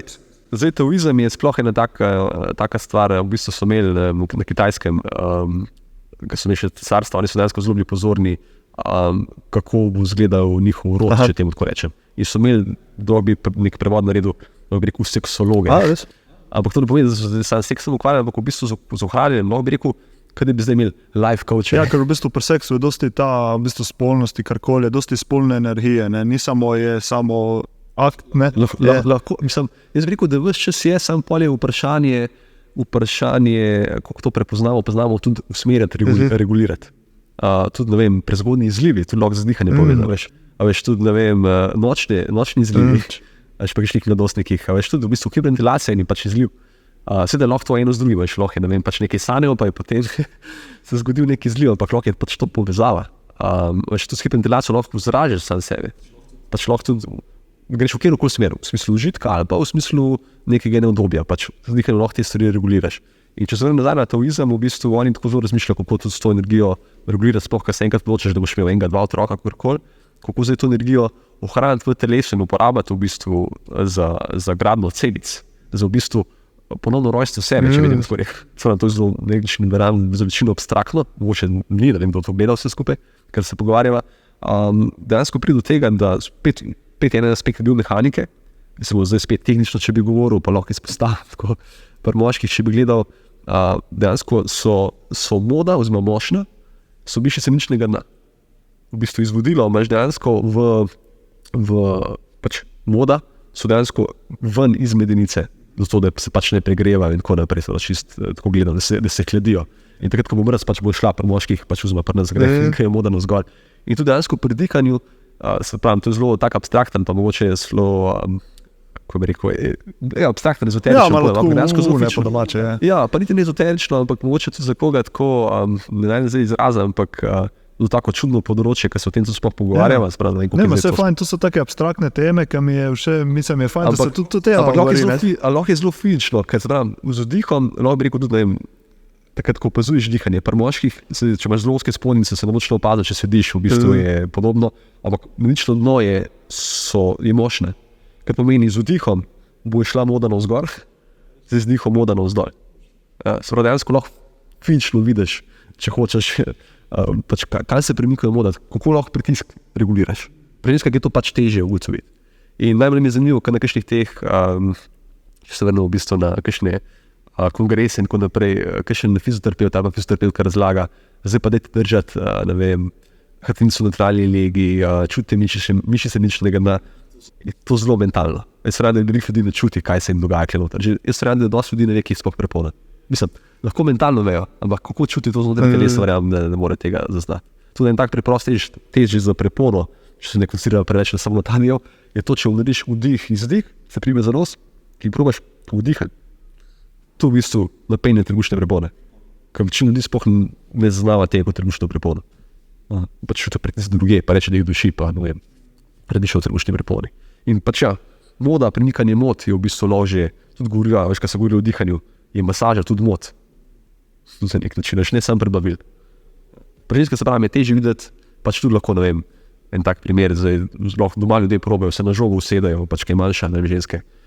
Bi čutil, da mišičničnega dna, v bistvu jih začne vdihovati, jih začne v bistvu malo dvigati. Mišično dno ves čas komunicira v bistvu s trebušno prepono. In za nekdo, ki je v taki telesni drži, da je sprednja stran ful odprta, bo njegova trebušna prepona potiskala tja. Spet tehnično gledano, se pravi, v bistvu tja potiska. Ne bo to dobre komunikacije, če ne bo nekdo usporedil. Zato tudi neka primerna telesna drža, da ne govorimo o idealni telesni drži, bo bolj iskana, zato ker bo dihanje v bistvu integracija celega sistema, se pravi, mišičničnega dna, po eni strani, se pravi, tukaj spodaj, plus trebušne prepone od zgoraj. In ja, taoizem je v bistvu pol nekak aspekt izven te anatomije, še seveda, se pravi, oni verjame, da v bistvu so to energijo, ki jo uporabljamo v bistvu za vsak izliv, jo lahko uporabljaš za ostale stvari. Lahko za kreativnost, ja. To se dosti poudarja. Mogoče se je sigurno kdo, kakšen fant, moški se je ustavil pri tistem, ki se je rekel, da lahko z dihanjem preprečiš izliv. Kako to izgleda v praksi? Mislim, verjetno s kakšnim malo bolj umirjenim, počasnim dihanjem, oziroma dihanje v si predstavljen. Ja, ena stvar je to sam spet, več želiš v bistvu to, seveda povezano z miselnim procesom in tako naprej. Bi rekel, tudi več energijo, to segrevanje, kar nastane, recimo, če govorijo, v spolnem odnosu, kar nastane v bistvu, bi rekel, kar se segrejemo, ja, ker moški se pač hitreje segrejemo, čisto preprosto, ja, kaj ženske. Veš, in pregorimo zaradi tega. Lahko pa v bistvu, če se naučimo, lahko dejansko začnemo regulirati te stvari, kar pomeni, da dejansko lahko namensko ohlajamo naša orodja, kar pomeni, da lahko dejansko to energijo v bistvu usmerjamo drugam. Dejansko lahko nek spolni odnos služi tudi kreativi. To v bistvu moče tudi deloma se tantra tega dotika. Zdaj spet odvisno, veš, ne bom rekel, da se vsi. Spet pri teh stvareh je zmer tako, veš, lahko je, imaš različne stvari lahko srečaš. Eni pač izkoriščajo en drugega, imaš pa tudi dejansko zelo stvari, ki so usmerjene v zdravje. Imaš pa v bistvu sam, ne vem, plačljive spolne odnose, bi lahko rekel temu. Kaj gre za to, da lahko to energijo pač preusmeriš navzgor, In dejansko ne samo, da jo zgor presmeriš po glavi, ampak v bistvu lahko začneš časoma pač reciklirati. In tudi v smislu dihanja, pač tudi ta pritisk prepolnjen vzdolj. Ti tudi na počepu, če gre zdaj malo nazaj, na bolj fizično, ti lahko energijo zelo tlapno usmeriš. In zdaj, če govorijo pa psihološko, mentalno, čustveno, višek energije, ki nastane, lahko daš v zemljo, se pravi spet prizemljiš se na nek način veliko bolj. Ker pomeni, da ti daš silo odvečno v središče zemlje, ker zemlja marsikaj prenese, zemlja je tudi bolj hladna na nek način, tudi ko hodiš bos in tako naprej, se tudi v bistvu prizemljuješ direktno, lahko pa dejansko to energijo ven potegneš iz zemlje. Ker pomeni, da ko rabiš pač nek višek energije, lahko pač daš v sebe, se pravi, ko bi hotel se aktivirati. In tu spet, veš, ena stvar je ta dihanje, ki je pač lahko fizična, se pravi premikanje prepone, lahko pa se te stvari mentalno upoštevamo. Usmerjamo tudi, ker na koncu je vse to, kar se zdaj pogovarjajo, pač zgodba v naših glavah je ideja. Da kaj je res, kaj ni, pač ne vemo zares. In ker nekdo reče, ja, to je pa samo v glavi, pač če deluje, zakaj ne bi tega uporabljal? Ker tako kot ljudje ne poznajo dostkrat, ne vem, kako elektrika funkcionira, ampak pričakujejo pa na to, ko bo na stikalo pritisnili, se luč prežge, načeloma. Pa ne gre, garažna vrata gor ali tako. In če to funkcionira, pač ne vidim razloga, zakaj nekdo ne bi tudi se teh orodij posluževal, recimo, če nekdo dela take prakse, ne vem, tudi taoizem in tako naprej. Verjamem pa, da lahko, če že na fizičnem nivoju pomaga, ne vem, pri hemoroidih, tudi, ne vem, dajmo reči, pri težavah z erekcijo, praktično. Veš, tudi dušikov oksid je v bistvu vazodilatator. Če bomo mi dihali skozi nos, bo vazodilatacija, kar pomeni, se žili razširijo. In Viagra v bistvu je to. To je Viagra. Širi žile.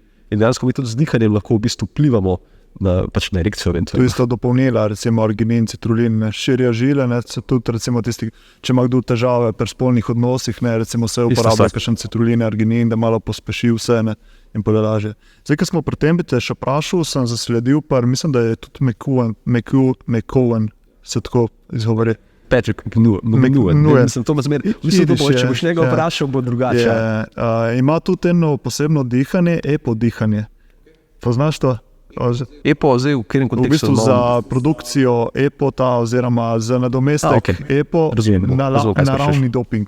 To sem videl na enem newsletterju že pred leti nazaj. Se pravi, kako lahko ti na naraven način se dopingiraš. Prav z dihanjem, ne. Zapravi, da povečaš rdeče krvničke. Tako da mogoče še, ker smo lih pri temu, ne. Jasno. Mislim, rdeče krvničke, to so tudi recimo z enim kolesarjem v preteklosti, 2-3 leta nazaj, ko so delali. Mi glede ne smem povedati, s kjer so delali, ker se kolesarji imajo veliko omejitev sponzorjev, da pač ne smejo z nobenim drugim sodelovati. To mi je tako zanimivo. Veš pač samo znotraj tima lahko, pač to je kolesar na World Touru, to se lahko tudi vidi pač na World Touru.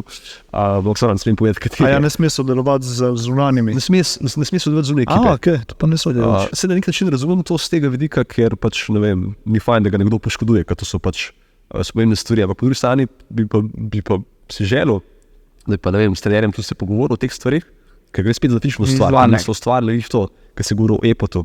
V bistvu imel več krvnička, reče krvničke imel. Pa brez jemanja nedovoljenih substanc. To je prav enostavna tehnika dihanja. V bistvu vsako zdrževanje sape bo povzročilo tudi EPO učinek. Več rdečih krvničk. Dajmo reči, da je to, če govorijo v treningu moči, pa mišičnem treningu, ne bomo govorili o strukturah. Če boš ti težko tež, se mišica recimo prilagodi, ker je nek stimulus. Zdaj, če ti dejansko stimuliraš konstantno dihalni proces, ki ga izzivaš, ne samo stimuliraš, ampak ga izzivaš, se bo odzval na ta način, da bo več rdečih krvničk. Po domače povem, tudi kri rata bolj gosta. In to so videla, pri njemu mislim, da par procentov rdečih krvničk je dobil, brez seveda uživanja nekih nedovoljenih substanc. Nekaj časa nazaj se mi zdi, da so tudi neke meje, ne vem, koliko je bilo že 45 je bila meja. Zdaj pač mislim, da ni več teh mej pri EPO-tu oziroma pri eritropoietinu. Dejansko eritropoietin ustvarja dodatne rdeče krvničke. In z zdrževanjem sape v bistvu to lahko, da mu reči, preprosta stvar, preprosta tehnika, ampak spet ljudje z visokim pritiskom, nosečnice, astmatiki tega pač ni fajn, da počnejo, da iščejo izziv, je pa zdrževanje sape, vdih, izdih. Pač, ko sem prej že delala, sproščen vdih, sproščen izdih, pa do maksimuma. In gre, to je lahko tudi test za začetek, recimo za prvi interval, vdih, izdih, se krible za nos in greš do kamorkoli pač lahko greš. To v bistvu se naredi pred fizično aktivnostjo, da pole povišaš rdeče krvničke. Tako, pa vidiš dejansko toleranco na CO2. Veš, tudi pripraviti se mentalno v bistvu na ta pritisk, ki bo nastal. To lahko mi gre tudi ogrevanje. 5 interval narediš pred tekmo, pred treningom. Je v bistvu lahko že ogrevanje, ker dejansko boš više na CO2 brez tega, da bi tekel zares. Veš, lahko med hojo to narediš. Zato za poškodovane športnike, recimo, veš, ne more zdaj teči pa da trenirati. Bo lahko med hojo še zmer srčno dihalni sistem na višjem nivoju ohranil, oziroma ga bo zelo dvignil vmes. Super. Prej si omenil, da se zdaj ukvarjaš tudi posvečaš dosti s hrbtenici, oziroma si omenil, tako da lahko še malo tle razširiš. Me zanima, kaj točno si mislil s tem, oziroma s čem se točno ukvarjaš. Ja, zdaj en aspekt, ki je poleg dihanja, kot sem rekel, biomehanika je moje dominantno področje, oziroma predvsem zanima pač, ko se premikamo. In dihanje je pač zelo komplementaren del, vidim, da zelo lepo sodelujeta tudi z tega vidika, ker z dihanjem lahko vplivaš na regulacijo živčnega sistema, ker pomeni tudi boljše učenje biomehanike. Ja, tudi lažje se učiš v smislu treninga, lažje razumeš, kaj želimo od tebe. Če si ti v bolj sproščenem stanju, se lažje učiš. Lažje se učiš. In dejansko, ko treniram športnika, kolikor drugega, športnike, podjetnike in tako naprej, ne gre samo za to, da oni ratajo močnejši, ampak tudi znajo telo boljše uporabljati. Tudi za to gre. Meni ni primarno, da ima samo večje mišice, ne govorimo samo o kaj, tako isto, kot če bi bil Ferrari, pač tam parkiran v garaži. Meni se zdi to brez da imaš samo v garaži. Jaz bi se hodil z njim peljati. In načeloma taki ljudi pa se čujem, ker hočejo v bistvu imeti Ferrari, ampak se z njim voziti, ne pa sam imeti ga v garaži. In poslušamo tudi dejansko s tem dihanjem ustvariti, če to nek tak korak tudi pred treningom, se pravi zregulirati živčni sistem, če pride k sestanka, pa nek stekme, kakorkoli, ustvariti primerno aktivacijo, ali je to zdaj navzdol ali pa navzgor, odvisno, kje se kdo nahaja, pa potem v bistvu trening izvesti. In da trening potem tudi na tem nivoju je veliko bolj efektiven. Včasih pa tudi kontra, včasih pa moramo v bistvu pristopiti k neki biomehaniki dihanja, se pravi tudi nekim težavam dihalnim, v tem, da sploh lahko čuti, v prsnem košu pritisk, v medinici pritisk, v stopalih pritisk, kakorkoli, da bo imel več podlage, oziroma občutka pritiska v podlago, moramo pa tudi dejansko biomehaniko gibanja začeti spreminjati. Ampak zelo je prepleteno, zame je to zelo isto, tudi uporabljam potem tudi manualne tehnike oziroma manualno obravnavo, da niso spet tehnike, manualno obravnavo, kjer posameznik dobi več povratne informacije v sistem. Včasih lahko že en dotik, v bistvu veš, kam iti. Zdaj, če nekdo izvan na ta način, da ve, kam iti, je v bistvu smer določena. In ko enkrat smer določena, je pol v bistvu intenzivnost, količino lahko dodajati. V nasprotnem primeru, če pa ne veš, kam iti, je tako, kot če imaš avto brez volana. Pa če greš z veliko sile, lahko si ful močen, znaš pa se umakniti, to pomeni lahko problem. Ni nujno, da je problem, ampak veliko se zgodi, da je. In z tega vidika ta koordinacija mora obstajati, da tudi veš, kam iti, to pomeni zame. Se pravi, tudi smer, znaš ti v bistvu vektorje v telesu drugače uporabljati, da veš, kako telo v bistvu uporablja znotraj giba. Znaš modelirati v bistvu Spravi dihanje ne samo za zmogljivost, ampak tudi za poškodbe oziroma za se pole tudi. Tudi, mislim, s tem ohranjaš dejansko dosti visok nivo en stvar učenja, druga stvar pa začne dihalni sistem še zmeraj lahko na nivoju ohranjaš. Se pravi, nek športnik ne rabi nazaj v smislu srčnega dihalnega sistema, se pravi, v bistvu še zmeraj izvan srčno dihalno, bo pa tisto stvar se bo tudi hitreje generirala, zato ker bo imel priložnost tudi regulirati spet, če hrbet poškodovan, spet učiti se v bistvu masirati, spet hrbtenico premikati, spet smo pol nazaj, oziroma je spet ista stvar. Smo na začetku, se pravi dihanje, se pravi, ko si rekel na začetku, vse smeri, se pravi drža, dihanje skozi nos in pole nekako, zanimivo, kako gre tu z roko v roko, ne? Se pravi, bolj kot držiš pravo ta postavo oziroma pravo držo in posvečaš se dihanje, ko se pole tudi ostale stvari padejo se uskladijo. Jaz bi rekel, da lahko padejo, ni pa nujno. Včasih je problem, mislim, da tudi telo, bom rekel, deloma omeji dihanje. Nekdo se želi, pa mentalno razume, ampak dejansko strukture so bile toliko časa, recimo pri kakšnih skoliozah, so bile strukture toliko časa v neki poziciji, samo če neka skolioza, zdaj ne vem, kako bom uspel pokazati, ampak če neka skolioza, konkretna, bo tvoja prepona na desni strani kompresirana. Tudi že v naravi pač imamo ena jedra večino, pa ne vem, dve ledvici in tako naprej, smo nesimetrični. Jaz ne govorim kle o simetriji, da smo vsi naravnosti po neki liniji, karkoli, ampak govorimo o neki skladnosti. Zdaj, če ima nekdo takole, ne vem, eno krivino bolj izrazito, kot pomeni, da bo kle kompresiral, v tem primeru, recimo hrbtenici, bo leva stran kompresirana. On bo zelo težko verjetno to prepono uporabil za nek potisk navzdol proti levi nogi. Zelo malo komunikacije bo imel recimo z leve noge navzgor. Zelo manj, kot bi jo lahko imel v tem, če bi prepono kot drugače uporabljal. Da je tudi v bistvu sama struktura se je toliko spremenila, da je vrat naprej, karkoli, da dejansko najprej se s tistim treba ukvarjati, da dihanje lahko sploh po domač povedano odpreš. Da bo ta posameznik začel povezovati lahko večji volumen, prav tudi z vidika športa spet, če hočeš iti proti maksimalnemu volumenu odpiranja pljuč, bo lažje to narediti, ali pa če govorimo v smislu biomehanike, spet nazaj. Zanimivo. Evo, smo predelali ful enih stvari, zdaj smo že kar nekaj časa, po mojem že več kot 1 uro in pol, ne? Ja. Zdaj gremo še na zadnji del vprašanj. Imamo za vsakega hosta, ki so direkt vezane na tematiko podcasta, se pravi benesere, v italijanščini to pomeni dobro počutje. In me zanima, kaj zate pomeni dobro počutje, pa 3 nasveti, ki bi dal nekomu za več dobrega počutja. Zame dobro počutje pomeni skladnost znotraj posameznika oziroma znotraj mene z okoljem. V bistvu iskanje konteksta. V bistvu poskušam tako okolje zbirati, v katerih se jaz dobro počutim, oziroma lahko jaz vplivam na okolje, da se bo okolje dobro počutim na nek način. Da je skladna informacija. In tudi v smislu potem, tudi dejansko takrat pomeni, da si znotraj flowa, da se dobro počutiš. Ker v bistvu je informacija skladna, tako sem prej že rekla, če srce bije med tem, ki se diva, nekaj ni v redu, nekaj narobe. Ali pa kontra, med tem, ki bi šel, full teč, pa to po srce v bistvu ne bije, kot bi mogel, tudi nekaj ni v redu. To je v bistvu dobro počutje zame. Med tem, če bi pa dal usmeritve, bi pa dejansko iz tega lahko izviral v smislu te skladnosti. Nekdo, ki veliko sedi, pa se zelo veliko samo pogovarja, v smislu tega, da gre pač znotraj meditira in tako naprej. Takemu posamezniku bi celo priporočil, da gre ven iz sebe, da gre v naravo, pa opazuje naravo izven sebe. Da v bistvu ta informacija uskladi. Da bo pač čutil okolje hkrati. Tisto, ki je pa veliko izven sebe, v bistvu, večina športnikov tudi preskočil, recimo, veš, kako hoče žogico in tako naprej. Tako bi priporočil, da se v bistvu eventualno časoma, če gre v drugi ekstrem, umakne vase. Se pravi, da dejansko ima ta aspekt prehajanja v svoj svet, notranji svet, se pravi, v bistvu rata skladen z okoljem. Ko v spodnjem primeru se bo zelo težko čutil dobro.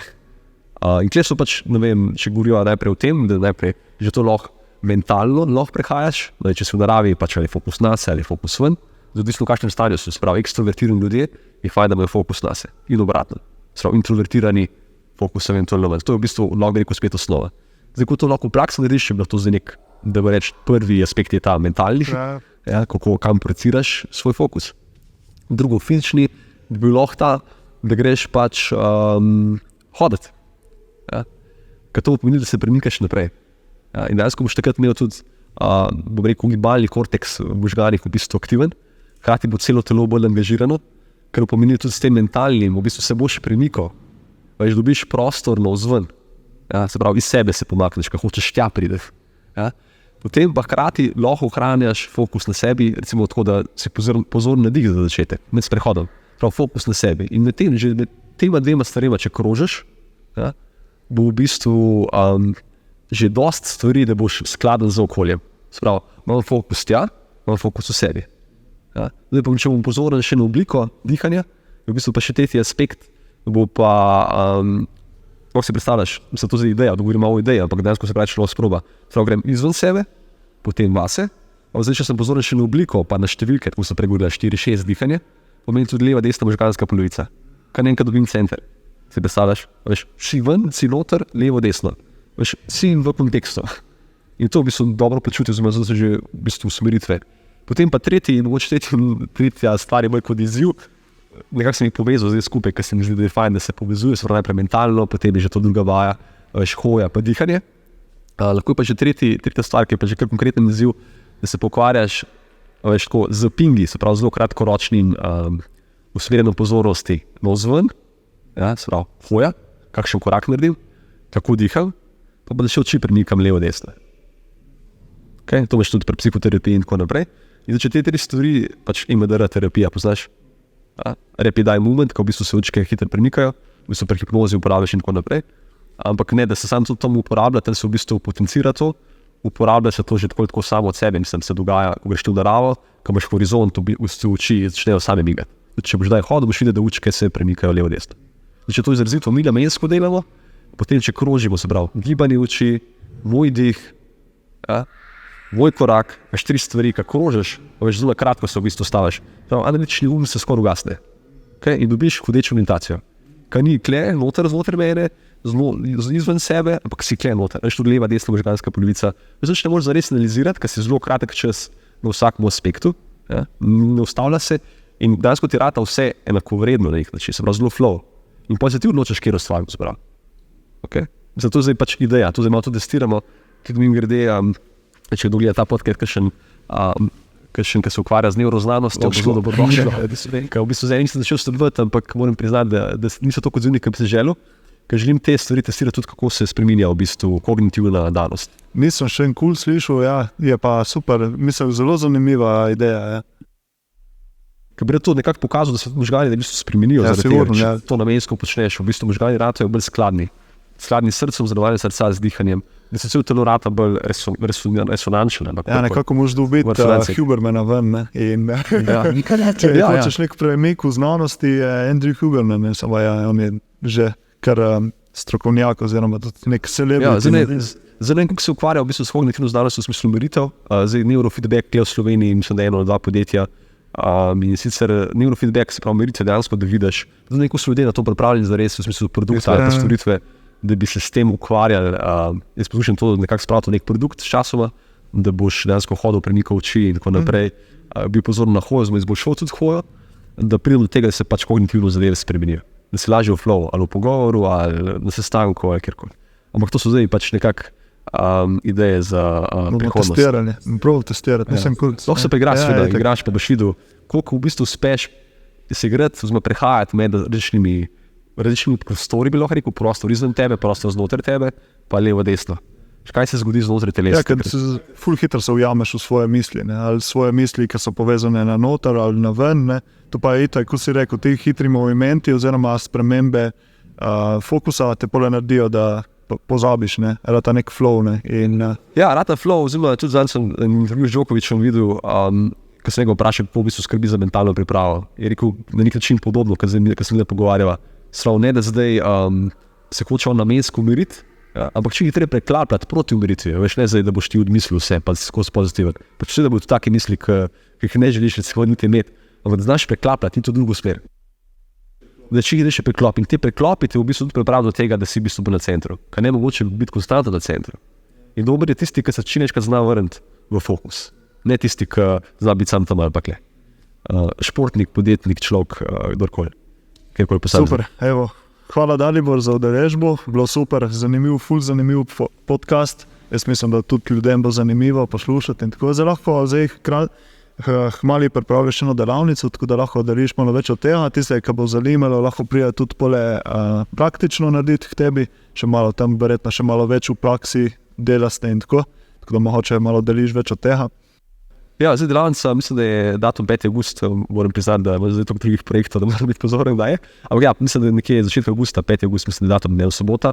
Se bom ukvarjal ravno s tem, kar se zdaj pogovarjala, ampak mislim, da grevali bomo pa še to biomehaniko, oziroma bolj podrobno biomehaniko gledali, pa iskati različne aplikacije tega dihanja, sprav vseh teh različnih struktur, ki se jih predstavlja, od biomehanike, biokemije, ritma, se pravi, se bomo tudi igrali, da ljudje tudi zaznajo, v bistvu, oziroma udeleženci na delavnici zaznajo, kako to njim trenutno ustreza, oziroma tudi dobijo odgovore, kako to lahko uporabijo, oziroma aplicirajo v njihovem, bom rekel, svetu podjetništva, predvsem, ker zdaj ta delavnica se fokusira bolj na podjetnike, imel so tudi že športnike, ampak zdaj ta je bolj na podjetnike, tudi z tega vidika, da je v bistvu to okolje izpostavljamo zelo čim bolj v tem okolju, se pravi, malo bolj v to smer zavita zadeva. Ampak te osnove nekako ostajajo iste, ampak iščemo predvsem aplikacije, kako v tisto smer, in kako to uporabljati v smislu podjetništva.